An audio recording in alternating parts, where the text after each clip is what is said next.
अजीत सिंह जी ਤੁਹਾਡਾ mic mute ਹੈ। ਵਾਹਿਗੁਰੂ ਜੀ ਕਾ ਖਾਲਸਾ ਵਾਹਿਗੁਰੂ ਜੀ ਕੀ ਫਤਿਹ। ਆਪ ਸਾਰਿਆਂ ਨੂੰ ਜੀ ਆਇਆਂ। ਅੱਜ ਇਸ ਗੁਰਮਤਿ ਕਲਾਸ ਦੀ ਕੁਛ ਅਦਲਾ ਬਦਲੀ ਹੈ। ਪਹਿਲਾਂ ਇਹ ਕਲਾਸ ਗੁਰਬਾਣੀ ਸੰਥਿਆ ਗੁਰਬਾਣੀ ਵਿਆਕਰਨ ਦੀ ਅਸੀਂ ਸ਼ੁੱਕਰਵਾਰ ਕਰਦੇ ਸੀ, ਪਰ ਵੀਰ ਗਿਆਨੀ ਅੰਮ੍ਰਿਤਪਾਲ ਸਿੰਘ ਜੀ ਦੀ ਅਵੇਲੇਬਿਲਿਟੀ ਨੂੰ ਦੇਖਦਿਆਂ ਹੋਇਆਂ ਉਹਨਾਂ ਦੇ ਕਹਿਣ ਅਨੁਸਾਰ ਇਹ ਸਮਾਂ ਅਸੀਂ ਦਿਨ ਬਦਲਿਆ ਹੈ। ਤਾਂ ਇਹ ਮੰਗਲਵਾਰ ਸਮਾਂ ਜਿਹੜਾ ਨਿਸ਼ਚਿਤ ਕੀਤਾ ਗਿਆ। ਤਾਂ ਅੱਜ ਮੰਗਲਵਾਰ ਇਹ ਸੰਥਿਆ ਕਲਾਸ ਜੋ ਅਸੀਂ ਸੋਈਏ ਮਹੱਲੇ ਤੀਜੇ ਕੇ ਜੋ ਭੱਟਾਂ ਦੇ ਸੋਈਏ ਹਨ ਉਹਨਾਂ ਦੀ ਸੰਥਿਆ ਕਰ ਰਹੇ ਹਾਂ। ਉਚਾਰਨ ਸੰਥਿਆ ਅਰਥਬੋਧ ਸਾਰੇ ਪੱਖ ਗਿਆਨੀ ਜੀ ਸਾਡੇ ਨਾਲ ਸਾਂਝੇ ਕਰਦੇ ਹਨ। ਤਾਂ ਮੈਂ ਗਿਆਨੀ ਅੰਮ੍ਰਿਤਪਾਲ ਸਿੰਘ ਜੀ ਨੂੰ ਬੇਨਤੀ ਕਰ ਰਿਹਾ ਹਾਂ ਕਿ ਅੱਜ ਦੀ ਇਹ ਵਿਚਾਰ ਆਰੰਭ ਕਰਨ। ਵਾਹਿਗੁਰੂ ਜੀ ਕਾ ਖਾਲਸਾ ਵਾਹਿਗੁਰੂ ਜੀ ਕੀ ਫਤਿਹ। ਸਤਿਕਾਰਯੋਗ ਗੁਰਮੁਖ ਪਿਆਰੇ, ਸਿੱਖ ਮਿਸ਼ਨਰੀ ਕਾਲਜ ਦੇ ਚੇਅਰਮੈਨ ਸਾਹਿਬ ਸਤਿਕਾਰਯੋਗ ਸਰਦਾਰ ਹਰਜੀਤ ਸਿੰਘ ਜੀ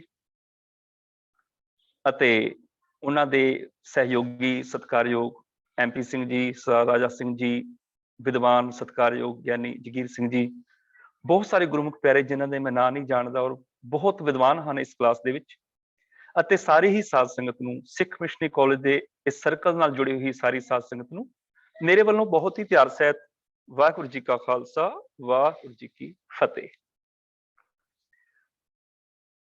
ਭੱਟਾਂ ਦੇ ਸਵਈਆਂ ਦੀ ਅਸੀਂ ਵਿਚਾਰ ਕਰ ਰਹੇ ਹਾਂ, ਜਿਹਦੇ ਵਿੱਚ ਉਚਾਰਨ, ਵਿਆਕਰਨਿਕ, ਅਰਥ ਇਤਿਆਦਿਕ।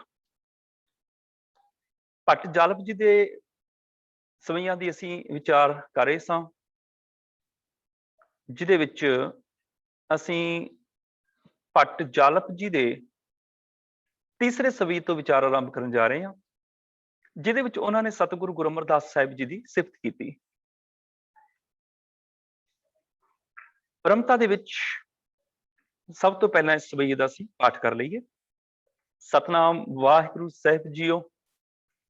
ਜੇ ਮਤ ਗਹੀ ਜੈ ਦੇਵ, ਜੇ ਮਤ ਨਾਮੈ ਸਮਾਣੀ, ਜੇ ਮਤ ਤ੍ਰਿਲੋਚਨ ਚਿਤ, ਭਗਤ ਕੰਬੀਰੈ ਜਾਣੀ। ਰੁਕ ਮੰਗਤ ਕਰਤੂਤ, ਰਾਮ ਜਪੋ ਨਿਤ ਪਾਈ। ਅਮਰੀਕ ਪ੍ਰਹਲਾਦ ਸ਼ਰਨ, ਗੋਬਿੰਦ ਗਤ ਪਾਈ। ਤੈਂ ਲੋਭ ਕ੍ਰੋਧ ਤ੍ਰਿਸ਼ਨਾ ਤਜੀ, ਸੋ ਮਤ ਜਲਿਆ ਜਾਣੀ ਜੁਗਤ। ਗੁਰੂ ਅਮਰਦਾਸ ਨਿਜ ਭਗਤ ਹੈ, ਦੇਖ ਦਰਸ਼ ਪਾਵੋ ਮੁਕਤ। ਸਤਿਕਾਰਯੋਗ ਭੱਟ ਜਾਲਪ ਜੀ, ਜਿਨ੍ਹਾਂ ਨੇ ਸਤਿਗੁਰੂ ਗੁਰੂ ਅਮਰਦਾਸ ਸਾਹਿਬ ਜੀ ਦੀ ਸਿਫਤ ਗਾਈ ਤੇ ਸ਼ੁਰੂਆਤ ਇੱਥੋਂ ਕੀਤੀ। ਜੇ ਮਤ ਗਹੀ ਜੈ ਦੇਵ। ਜੇ ਮੈਨੇ ਜਿਹੜੀ ਮਤ ਦਾ ਭਾਵ ਸੋਚ, ਜਿਹੜੀ ਸੋਚ ਸਿੱਖ ਲਈ, ਜਿਹੜੀ ਮਤ ਜਿਹੜਾ ਗਿਆਨ ਸਿੱਖ ਲਿਆ, ਗਹੀ ਮੈਨੇ ਫੜ ਲਈ। ਜੈ ਦੇਵ ਮਤ ਦੇ ਤੱਤੇ ਨੂੰ ਸਿਆਰੀ ਹੈਗੀ ਹੈ, ਕਿਉਂਕਿ ਇਹ ਇਸਤਰੀ ਲਿੰਗ ਸ਼ਬਦ ਹੈਗਾ। ਜੈ ਦੇਵ ਦੇ ਵਾਵੇ ਨੂੰ ਸਿਆਰੀ ਤਾਂ ਆਈ ਕਿਉਂਕਿ ਜੈਦੇਵ ਜੀ ਨੇ, ਭਾਵ ਜਿਹੜੀ ਮਤ ਭਗਤ ਜੈਦੇਵ ਜੀ ਨੇ ਸਿੱਖੀ। ਜੇ ਮਤ ਨਾਮੈ ਸਮਾਣੀ, ਇੱਥੇ ਮਤ ਫੇਰ ਇਸਤਰੀ ਲਿੰਗ ਸ਼ਬਦ ਹੋਣ ਕਰਕੇ ਤੱਤੇ ਨੂੰ ਸਿਆਰੀ ਨਾਲ। ਨਾਮੈ ਮੈਨੇ ਭਗਤ ਨਾਮਦੇਵ ਜੀ ਵਿੱਚ, ਸਮਾਣੀ ਮੈਨੇ ਸਮਾਈ ਹੋਈ। ਜਦੋਂ ਵੀ ਇੱਕ ਵਚਨ ਪੁਲਿੰਗ ਨਾਉਂ ਦੇ ਆਖਰੀ ਅੱਖਰ ਦੀ ਔਂਕੜ ਕੱਟ ਕੇ ਉਹਦੇ ਉੱਪਰ ਦੁਲਾਮਾਂ ਲੱਗ ਜਾਂਦੀਆਂ ਨੇ ਤੇ ਉਹਦਾ ਅਰਥ ਕਾਰਕੀ ਬਣ ਜਾਂਦਾ ਹੈ। ਅੱਗੇ ਕੋਈ ਨਾ ਕੋਈ ਕਾਰਕ ਉਹਦੇ ਅੱਗੇ ਲੱਗ ਜਾਂਦਾ ਹੈ, ਸੰਬੰਧਕ ਲੱਗ ਜਾਂਦਾ ਹੈ।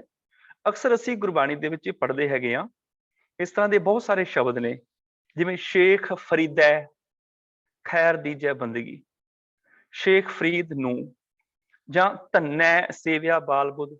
ਧੰਨੇ ਭਗਤ ਧੰਨਾ ਜੀ ਦੇ ਨਾਮ ਤੇ ਨੰਨੇ ਉੱਪਰ ਦਲਾਵਾਂ ਲੱਗ ਗਈਆਂ। ਧੰਨੇ ਨੇ ਅੱਗੇ ਕਾਰਕੀ ਅਰਥ ਬਣ ਗਿਆ ਨੇ, ਧੰਨੇ ਸੇਵਿਆ ਬਾਲ ਬੁੱਧ। ਜਾਂ ਬਾਲਮੀਕੈ ਹੋਆ ਸਾਧ ਸੰਗ। ਬਾਲਮੀਕੈ, ਬਾਲਮੀਕ ਨੂੰ, ਸਭ ਕੋ ਆਸੈ ਤੇਰੀ ਬੈਠਾ। ਆਸੈ ਮੈਨੇ ਆਸ ਵਿੱਚ, ਹੋਂ ਵਾਰੀ ਜਿਤ ਸੋਹਿਲੈ ਸਦਾ ਸੁਖ ਹੋਏ। ਸੋਹਿਲੈ, ਸੋਹਿਲੇ ਵਿੱਚ। ਇਸ ਤਰ੍ਹਾਂ ਦੇ ਬਹੁਤ ਸਾਰੇ ਸ਼ਬਦ ਨੇ। ਕੋਰੈ ਰੰਗ ਕਦੇ ਨਾ ਚੜ੍ਹੈ, ਜਾਂ ਔਗੁਣਿਆਰੇ ਕੋ ਗੁਣ ਨਾਨਕੈ।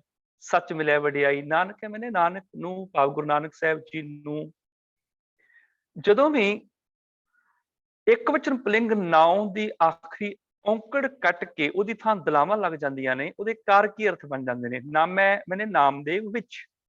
ਜੇ ਮਤ ਨਾਮੈ ਸਮਾਣੀ, ਜਿਹੜੀ ਮਤ, ਜਿਹੜੀ ਸਿੱਖਿਆ, ਜਿਹੜੀ ਸੋਚ ਜਾਂ ਜਿਹੜਾ ਸਿਧਾਂਤ ਭਗਤ ਨਾਮਦੇਵ ਜੀ ਅੰਦਰ ਸਮਾਇਆ ਹੋਇਆ ਸੀ। ਜੇ ਮਤ ਤ੍ਰਿਲੋਚਨ ਚਿਤ, ਜਿਹੜੀ ਮਤ ਜਿਹੜੀ ਹੈ, ਤ੍ਰਿਲੋਚਨ ਦੇ ਨੰਨੇ ਨੂੰ ਇੱਥੇ ਔਂਕੜ ਨਹੀਂ ਆਈ, ਭਗਤ ਤ੍ਰਿਲੋਚਨ ਜੀ ਦਾ ਜ਼ਿਕਰ ਹੈ। ਪਰ ਕਿਉਂਕਿ ਅੱਗੇ ਸੰਬੰਧਕ ਆ ਗਿਆ ਦੇ, ਚਿੱਤ ਦੇ ਤੱਤੇ ਨੂੰ ਸਿਆਰੀ ਹੈਗੀ ਚਿੱਤ ਵਿੱਚ। ਜਿਹੜੀ ਮਤ ਭਗਤ ਤ੍ਰਿਲੋਚਨ ਜੀ ਦੇ ਚਿੱਤ ਵਿੱਚ ਸੀ, ਭਗਤ ਕਬੀਰੈ ਜਾਣੀ, ਭਗਤ ਕਬੀਰ ਨੇ ਜਾਣੀ। ਕਬੀਰੈ ਮੈਨੇ ਕਬੀਰ ਨੇ, ਭਗਤ ਨੇ। ਭਗਤ ਦੇ ਤੱਤੇ ਨੂੰ ਔਂਕੜ ਤਾਂ ਨਹੀਂ ਆਈ, ਅੱਗੇ ਕਾਰਕੀ ਅਰਥ ਆ ਗਿਆ। ਭਗਤ ਨੇ, ਕਿਹੜੇ ਭਗਤ ਨੇ? ਕਬੀਰ ਨੇ ਜਾਣੀ, ਭਾਵ ਜਿਹੜੀ ਮਤ ਭਗਤ ਕਬੀਰ ਜੀ ਨੇ ਸਮਝੀ ਸੀ। ਰੁਕ ਮੰਗਤ ਕਰਤੂਤ, ਰਾਮ ਜੰਪੋ ਨਿਤ ਭਾਈ। ਰੁਕ ਮੰਗਤ, ਰੁਕ ਮੰਗਤ ਇੱਕ ਰਾਜੇ ਦਾ ਨਾਮ ਹੈ ਤੇ ਇਹਦਾ ਰੋਜ਼ ਦਾ ਇੱਕ ਕੰਮ ਸੀ। ਕਰਤੂਤ ਮੈਨੇ ਕੰਮ, ਇਸਤਰੀ ਲਿੰਗ ਸ਼ਬਦ ਹੈ ਕਰਤੂਤ, ਇਸ ਕਰਕੇ ਇਹ ਤੱਤੇ ਨੂੰ ਸਿਆਰੀ ਸਹਿਤ ਆਇਆ। ਕਦੀ ਇਹ ਸ਼ਬਦ ਜਿਹੜਾ ਪੋਜ਼ਿਟਿਵ ਅਰਥਾਂ ਵਿੱਚ ਵਰਤਿਆ ਜਾਂਦਾ ਸੀ, ਅੱਜ ਕੱਲ ਇਹ ਸ਼ਬਦ ਜਿਹੜਾ ਨੈਗੇਟਿਵ ਅਰਥਾਂ ਦੇ ਵਿੱਚ ਹੁਣ ਵਰਤਿਆ ਜਾਣ ਲੱਗ ਪਿਆ। ਕਦੀ ਇਹ ਪੋਜ਼ਿਟਿਵ ਸੀ। ਕਰਤੂਤ ਦਾ ਅਰਥ ਸਿਰਫ ਕੰਮ। ਸਮੇਂ ਦੇ ਨਾਲ ਜਿਹੜੇ ਬੁਰੇ ਕੰਮ ਹੁੰਦੇ ਨੇ ਉਹਨਾਂ ਲਈ ਇਹ ਸ਼ਬਦ ਵਰਤਿਆ ਜਾਣ ਲੱਗ ਪਿਆ ਕਰਤੂਤ। ਕਿ ਇਹਨੇ ਫਲਾਣੇ ਨੇ ਬੜਾ ਭੈੜਾ ਕੰਮ ਕੀਤਾ, ਭਾਵ ਨੇ ਕਰਤੂਤ ਕੀਤੀ। ਪਰ ਕਦੀ ਇਹਦਾ ਅਰਥ ਕੇਵਲ ਕੰਮ ਹੁੰਦਾ ਸੀ। ਗੁਰਬਾਣੀ 'ਚ ਸ਼ਬਦ ਬੜੀ ਵਾਰ ਆਇਆ ਹੈ, ਜਿਵੇਂ ਅਸੀਂ ਪੜ੍ਹਦੇ ਹਾਂ, ਬਿਨ ਕਰਤੂਤੀ ਮੁਕਤ ਨਾ ਪਾਈਐ, ਭਾਵ ਸ਼ੁਭ ਕੰਮ ਕੀਤੇ ਬਿਨਾ ਮੁਕਤੀ ਨਹੀਂ। ਜਾਂ ਅਸੀਂ ਪ੍ਰਭੂ ਬਾਰੇ ਪੜ੍ਹਦੇ ਹਾਂ ਵੀ ਪ੍ਰਭੂ ਵੀ ਕਰਤੂਤ ਕਰਦਾ ਹੈ, ਉਹਦੀ ਕਰਤੂਤ ਚੰਗੀ ਬੜੀ ਹੈ, ਭਾਵ ਕੰਮ ਬੜੇ ਚੰਗੇ ਨੇ। ਆਪ ਭਲਾ, ਕਰਤੂਤ ਅਤ ਨੇਕੀ, ਉਹ ਆਪ ਵੀ ਬੜਾ ਭਲਾ ਹੈ, ਉਹਦੀ ਕਰਤੂਤ, ਉਹਦੇ ਕੰਮ ਵੀ ਬੜੇ ਨੀਕੇ ਮੈਨੇ ਚੰਗੇ ਨੇ। ਇਸ ਕਰਕੇ ਕਈ ਸ਼ਬਦ ਐਸੇ ਹੁੰਦੇ ਨੇ ਗੁਰਬਾਣੀ ਦੇ ਵਿੱਚ ਜਿਹੜੇ ਸਮੇਂ ਦੇ ਮੁਤਾਬਕ ਉਸ ਜ਼ਮਾਨੇ 'ਚ ਪੋਜ਼ਿਟਿਵ ਅਰਥਾਂ 'ਚ ਲਏ ਜਾਂਦੇ ਸਨ, ਪਰ ਬਾਅਦ ਵਿੱਚ ਉਹ ਨੈਗੇਟਿਵ ਅਰਥਾਂ ਦੇ ਵਿੱਚ ਆ ਗਏ। ਇਸੇ ਤਰ੍ਹਾਂ ਹੋਰ ਵੀ ਅਨੇਕਾਂ ਸ਼ਬਦ ਅਸੀਂ ਪੜ੍ਹਦੇ ਹਾਂ ਗੁਰਬਾਣੀ ਵਿੱਚੋਂ। ਜਿਵੇਂ ਕੋਈ ਕਹਿ ਦੇਵੇ ਵੀ ਫਲਾਣੇ ਨੇ ਬੜਾ ਘਟੀਆ ਕੰਮ ਕਰ ਦਿੱਤਾ, ਤੇ ਅਸੀਂ ਕਹਿ ਦਿੰਦੇ ਹਾਂ ਉਹਨੇ ਕੀ ਚੰਦ ਚਾੜ ਦਿੱਤਾ। ਹੁਣ ਚੰਦ ਚਾੜਨਾ ਜਿਹੜਾ ਹੈ ਉਹ ਇੱਕ ਨੈਗੇਟਿਵ ਅਰਥਾਂ ਦੇ ਵਿੱਚ ਸ਼ਬਦ ਬਣ ਗਿਆ, ਪਰ ਕਦੀ ਇਹ ਪੋਜ਼ਿਟਿਵ ਅਰਥਾਂ ਵਿੱਚ ਸੀ। ਅਸੀਂ ਗੁਰਬਾਣੀ 'ਚ ਪੜ੍ਹਦੇ ਹੈਗੇ ਆ, ਜਦੋਂ ਗੁਰਬਾਣੀ 'ਚ ਸਤਿਗੁਰੂ ਜੀ ਦਾ ਅਸੀਂ ਬਚਨ ਪੜ੍ਹਦੇ ਹਾਂ, ਕਰਨ ਕਰਾਵਨ ਸ਼ਰਨ ਪਰਿਆ, ਗੁਰ ਪ੍ਰਸਾਦ ਸਹਿਜ ਕਰ ਪਾਇਆ, ਮਿਟਿਆ ਅੰਧੇਰਾ ਚੰਦ ਚੜਿਆ, ਗਿਆਨ ਪ੍ਰਗਟ ਹੋ ਗਿਆ। ਇਸੇ ਤਰ੍ਹਾਂ ਇੱਕ ਸ਼ਬਦ ਗੁਰਬਾਣੀ 'ਚ ਹੋਰ ਆਉਂਦਾ ਹੈ ਜਿਹੜਾ ਅੱਜ ਨੈਗੇਟਿਵ ਅਰਥਾਂ 'ਚ ਅਸੀਂ ਵਰਤਦੇ ਹਾਂ। ਕੋਈ ਘਟੀਆ ਗੱਲ ਕਵੇ ਤੇ ਲੋਕ ਕਹਿੰਦੇ ਵੀ ਕੀ ਤੂੰ ਬਕ ਬਕ ਲਾਈ, ਕੀ ਤੂੰ ਬਕਵਾਦ, ਮੈਨੇ ਬਕਵਾਸ, ਬਕਵਾਦ, ਬੁਰੇ ਲਫ਼ਜ਼ ਬੋਲਣੇ, ਬਕਣਾ। ਪਰ ਕਦੀ ਇਹ ਇਸ ਸ਼ਬਦ ਦਾ ਅਰਥ ਹੁੰਦਾ ਸੀ ਸਿਰਫ ਬੋਲਣਾ। ਗੁਰਬਾਣੀ 'ਚ ਅਸੀਂ ਪੜ੍ਹਦੇ ਹੈਗੇ ਆ, ਕੋਈ ਜਨ ਹਰਸਿਓ ਦੇਵੈ ਜੋਰ, ਕੋਈ ਜਨ ਹਰਸਿਓ ਦੇਵੈ ਜੋਰ, ਚਰਨ ਗਾਹੋਂ ਬਕੋਂ ਸ਼ੁਭ ਰਸਨਾ। ਬਕੋਂ ਮੈਨੇ ਬੋਲਾਂ, ਇੱਥੇ ਕੇਵਲ ਅਰਥ ਬੋਲਣਾ ਹੈਗਾ। ਬਕੋਂ ਸ਼ੁਭ ਰਸਨਾ, ਮੈਂ ਆਪਣੀ ਸੋਹਣੀ ਜ਼ੁਬਾਨ ਨਾਲ ਸਿਫਤ ਦੇ ਬੋਲ ਬੋਲਾਂ, ਦੀਜੈ ਪ੍ਰਾਨ ਅਕੋਰ। ਉੱਥੇ ਬਕੋਂ ਦਾ ਮਤਲਬ ਬੋਲਣਾ। ਸਮੇਂ ਦੇ ਮੁਤਾਬਕ ਕੁਝ ਸ਼ਬਦ ਜਿਹੜੇ ਨੇ ਪੋਜ਼ਿਟਿਵ ਅਰਥਾਂ ਵਿੱਚੋਂ ਨੈਗੇਟਿਵ ਵਿੱਚ ਚਲੇ ਗਏ। ਜਿਵੇਂ ਹਜੇ ਕੁਝ ਸਾਲ ਪਹਿਲਾਂ ਹੀ ਅਸੀਂ ਜਲੂਸ ਕਹਿੰਦੇ ਹੁੰਦੇ ਸੀ ਵੀ ਜਲੂਸ ਨਿਕਲਣਾ ਹੈ, ਪਰ ਹੌਲੀ ਹੌਲੀ ਜਲੂਸ ਸ਼ਬਦ ਜਿਹੜਾ ਉਹ ਨਿਰਾਰਥਕ ਅਰਥਾਂ 'ਚ ਚਲਾ ਗਿਆ ਤੇ ਉਹਦੀ ਥਾਂ ਤੇ ਹੁਣ ਅਸੀਂ ਸ਼ਬਦ ਬਦਲ ਲਿਆ। ਅਸੀਂ ਸ਼ਬਦ ਵਰਤਣ ਲੱਗੇ ਵੀ ਨਗਰ ਕੀਰਤਨ। ਇਸੇ ਤਰ੍ਹਾਂ ਕੁਝ ਸ਼ਬਦ ਐਸੇ ਹੁੰਦੇ ਨੇ ਜਿਹੜੇ ਸਮੇਂ ਦੇ ਮੁਤਾਬਕ ਘਟੀਆ ਹੁੰਦੇ ਨੇ, ਉਹਨੂੰ ਵਧੀਆ ਕਰਕੇ ਪੇਸ਼ ਕੀਤਾ ਜਾਂਦਾ ਹੈ। ਜਿਵੇਂ ਜਿਹੜੀਆਂ ਛੋਟੀਆਂ ਬੱਚੀਆਂ ਨੂੰ ਲੋਕ ਮੰਦਿਰਾਂ 'ਚ ਚੜਾ ਦਿੰਦੇ ਸਨ, ਉਹਨਾਂ ਨੂੰ ਕਹਿੰਦੇ ਸੀ ਦੇਵਦਾਸੀਆਂ। ਤੇ ਇਹਨਾਂ ਦੇਵਦਾਸੀਆਂ ਨੂੰ ਉਹਨਾਂ ਮੰਦਿਰਾਂ ਦੇ ਜਿਹੜੇ ਪੁਜਾਰੀ ਮੁਖੀ ਹੁੰਦੇ ਸਨ ਉਹ ਵਰਤਦੇ ਸਨ। ਫਿਰ ਆਮ ਲੋਕ, ਅਨੇਕਾਂ ਅਮੀਰ ਲੋਕ ਵਰਦੇ ਸਨ। ਜਿਹੜੀ ਨਜਾਇਜ਼ ਔਲਾਦ ਹੁੰਦੀ ਸੀ ਉਹਨਾਂ ਨੂੰ ਕਿਹਾ ਜਾਂਦਾ ਸੀ ਹਰੀਜਨ। ਪਰ ਬਾਅਦ ਵਿੱਚ ਮਹਾਤਮਾ ਗਾਂਧੀ ਨੇ ਚੁੱਕ ਕੇ ਇਹ ਸ਼ਬਦ ਦਲਿਤਾਂ ਨੂੰ ਦੇ ਦਿੱਤਾ ਤੇ ਉਹਨਾਂ ਨੇ ਬੜੀ ਖੁਸ਼ੀ-ਖੁਸ਼ੀ ਸਵੀਕਾਰ ਵੀ ਕਰ ਲਿਆ, ਜੋ ਕਿ ਨਹੀਂ ਸੀ ਕਰਨਾ ਚਾਹੀਦਾ। ਕਹਿਣ ਤੋਂ ਭਾਵ ਕੁਝ ਸ਼ਬਦ ਨਿਰਾਰਥਕ ਸਾਰਥਕ ਹੋ ਜਾਂਦੇ ਨੇ, ਕੁਝ ਸਾਰਥਕ ਨਿਰਾਰਥਕ ਬਣ ਜਾਂਦੇ ਨੇ ਸਮੇਂ ਦੇ ਮੁਤਾਬਕ। ਇਸ ਕਰਕੇ ਇੱਥੇ ਕਰਤੂਤ ਦਾ ਅਰਥ ਹੈਗਾ ਵੈ ਕੇਵਲ ਤੇ ਕੇਵਲ ਕੰਮ। ਰੁਕਮਾਂਗਤ ਕਰਤੂਤ ਭਾਵ ਰੁਕਮਾਂਗਤ ਰਾਜੇ ਦੀ, ਦੱਦੇ ਨੂੰ ਤਾਂ ਔਂਕੜ ਨਹੀਂ ਆਈ ਕਿਉਂਕਿ ਦੀ ਇਹਦਾ ਸੰਬੰਧਕੀ ਲੁਪਤ ਆ ਗਿਆ। ਕਰਤੂਤ ਮੈਨੇ ਇੱਕ ਕੰਮ ਸੀ, ਉਹਦਾ ਇੱਕ ਕੰਮ ਸੀ, ਦਾ ਇਹਦਾ ਸੰਬੰਧਕ ਆ ਗਿਆ। ਉਹਦਾ ਕੰਮ ਕਿਹੜਾ ਸੀ? ਉਹ ਸਾਰਿਆਂ ਨੂੰ ਰੋਜ਼ ਕਹਿੰਦਾ ਫਿਰਦਾ ਸੀ ਭਾਈ ਰਾਮ ਜਪੋ, ਰਾਮ ਜਪੋ ਨਿਤ ਭਾਈ, हे ਭਾਈ ਰੋਜ਼ਾਨਾ ਰਾਮ ਜਪੋ। ਕਿ ਉਹ ਰਮਿਆ ਹੋਇਆ ਸਾਰਿਆਂ ਵਿੱਚ, ਇਸ ਗੱਲ ਨੂੰ ਸਮਝ ਲਓ ਕਿ ਉਹ ਸਭ ਵਿੱਚ ਹੈ। ਰਾਮ ਦਾ ਮਤਲਬ ਰਮਿਆ ਹੋਇਆ। ਰਾਮ ਜਪੋ ਨਿਤ ਭਾਈ, ਰਾਮ ਦੇ ਮਮੇ ਨੂੰ ਔਂਕੜ, ਇੱਕ ਵਚਨ ਪੁਲਿੰਗ ਦਾ ਜ਼ਿਕਰ ਹੈ ਕਿ ਰਾਮ ਜਪੋ ਭਾਵ ਰਾਮ ਜਪੋ ਹਰ ਰੋਜ਼, ਨਿਤ ਮੈਨੇ ਹਰ ਰੋਜ਼ ਜਪੋ, ਭਾਈ ਮੈਨੇ हे ਭਾਈ ਇੱਥੇ ਸੰਬੋਧਨ ਆ ਗਿਆ। ਅਮਰੀਕ ਪ੍ਰਹਲਾਦ ਸ਼ਰਨ ਗੋਬਿੰਦ ਗਤ ਪਾਈ। ਅਮਰੀਕ ਦੇ ਕੱਕੇ ਨੂੰ ਸਿਆਰੀ ਆ ਗਈ ਭਾਵ ਅਮਰੀਕ ਨੇ ਪ੍ਰਹਲਾਦ ਦੇ ਦੱਦੇ ਨੂੰ ਸਿਆਰੀ ਆ ਗਈ, ਪ੍ਰਹਲਾਦ ਨੇ ਭਾਵ ਅਮਰੀਕ ਰਾਜੇ ਨੇ ਤੇ ਭਗਤ ਪ੍ਰਹਲਾਦ ਨੇ ਸ਼ਰਨ ਗੋਬਿੰਦ ਗਤ ਪਾਈ। ਸ਼ਰਨ ਦੇ ਰਾਣੇ ਨੂੰ ਸਿਆਰੀ ਆ ਗਈ, ਸ਼ਰਨ ਵਿੱਚ ਪੈ ਕੇ। ਗੋਬਿੰਦ ਦੇ ਦੱਦੇ ਨੂੰ ਔਂਕੜ ਨਹੀਂ ਲੱਗੀ ਹੋਈ, ਇਹਦਾ ਮਤਲਬ ਕੋਈ ਲੁਪਤ ਸੰਬੰਧਕ ਹੈਗਾ। ਗੋਬਿੰਦ ਦੀ ਸ਼ਰਨ ਵਿੱਚ ਪੈ ਕੇ ਗਤ ਪਾਈ। ਗਤ ਮੈਨੇ ਅਵਸਥਾ, ਗਤ ਲਫ਼ਜ਼ ਅਵਸਥਾ ਵਾਸਤੇ ਜਦੋਂ ਵੀ ਗੁਰਬਾਣੀ ਚ ਆਏਗਾ ਤੱਤੇ ਨੂੰ ਸਿਆਰੀ ਸਹਿਤ ਹੀ ਆਏਗਾ। ਆਪਣੀ ਮੌਲਿਕ ਸਿਆਰੀ ਇਹ ਨਾਲ ਲੈ ਕੇ ਆਇਆ, ਇਹ ਤਤਸਮ ਸ਼ਬਦ ਹੈਗਾ। ਭੱਟ ਜਾਲਪ ਜੀ ਨੇ ਆਪਣੇ ਪੁਰਾਣਿਕ ਕਥਾਵਾਂ ਦੇ ਜਿਹੜੇ ਪਾਤਰ ਸਨ ਉਹਨਾਂ ਨੂੰ ਇੱਥੇ ਵਰਤਿਆ ਤੇ ਗੁਰੂ ਅਮਰਦਾਸ ਸਾਹਿਬ ਜੀ ਦੀ ਸਿਫਤ ਕੀਤੀ।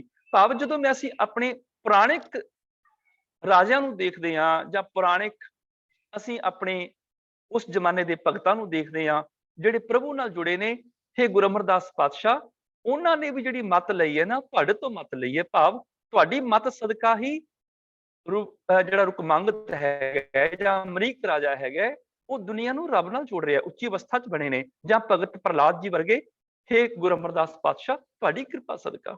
ਭਾਵ ਉਹ ਸਾਰਾ ਦਾ ਸਾਰਾ ਮਾਣ ਜਿਹੜਾ ਗੁਰੂ ਅਮਰਦਾਸ ਪਾਤਸ਼ਾਹ ਨੂੰ ਭੱਟ ਜਾਲਪ ਦੇ ਰਹੇ ਨੇ।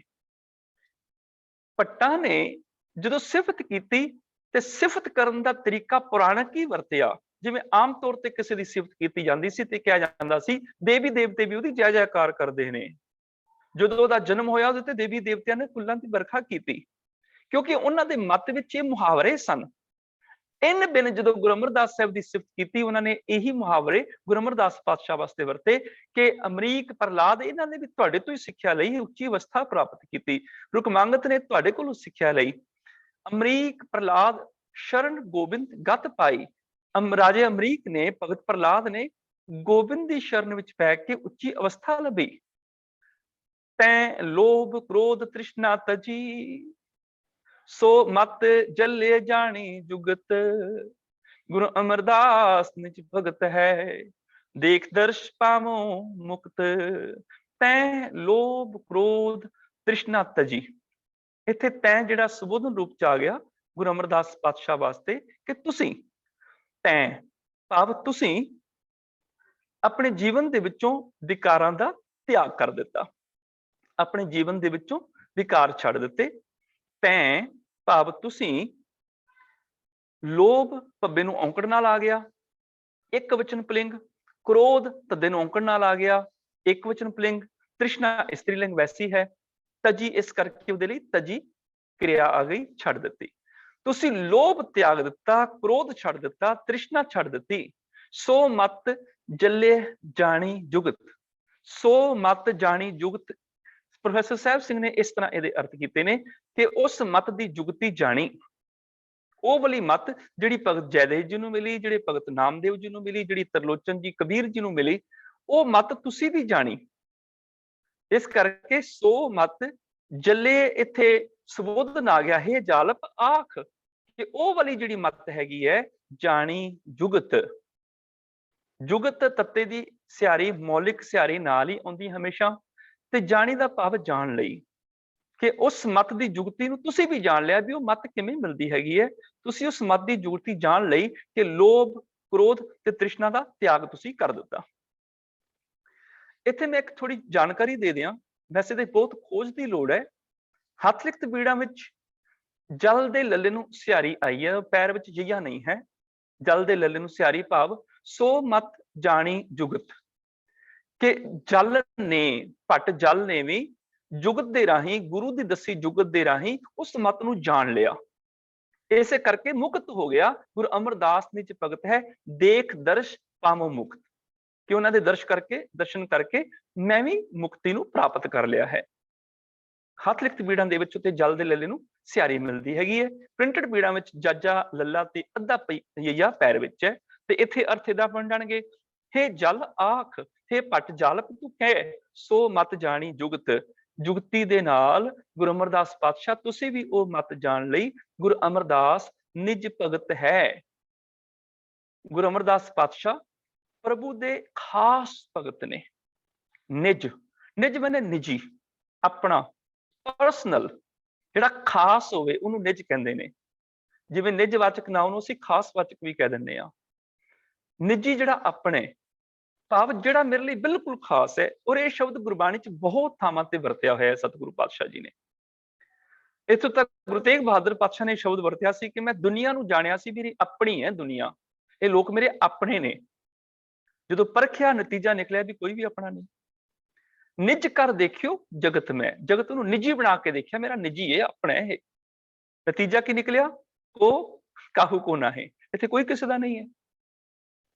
ਇਹੀ ਸ਼ਬਦ ਭਗਤ ਕਬੀਰ ਜੀ ਪਿੱਛੇ ਕਹਿ ਕੇ ਗਏ ਸਨ। ਪਹਿਲਾਂ ਕਹਿਣ ਲੱਗੇ ਮੈਂ ਵੀ ਦੁਨੀਆ ਨੂੰ ਸਵਾਲ ਕੀਤਾ ਸੀ, ਤੁਹਾਡਾ ਕੋਈ ਨਿੱਜੀ ਹੈ?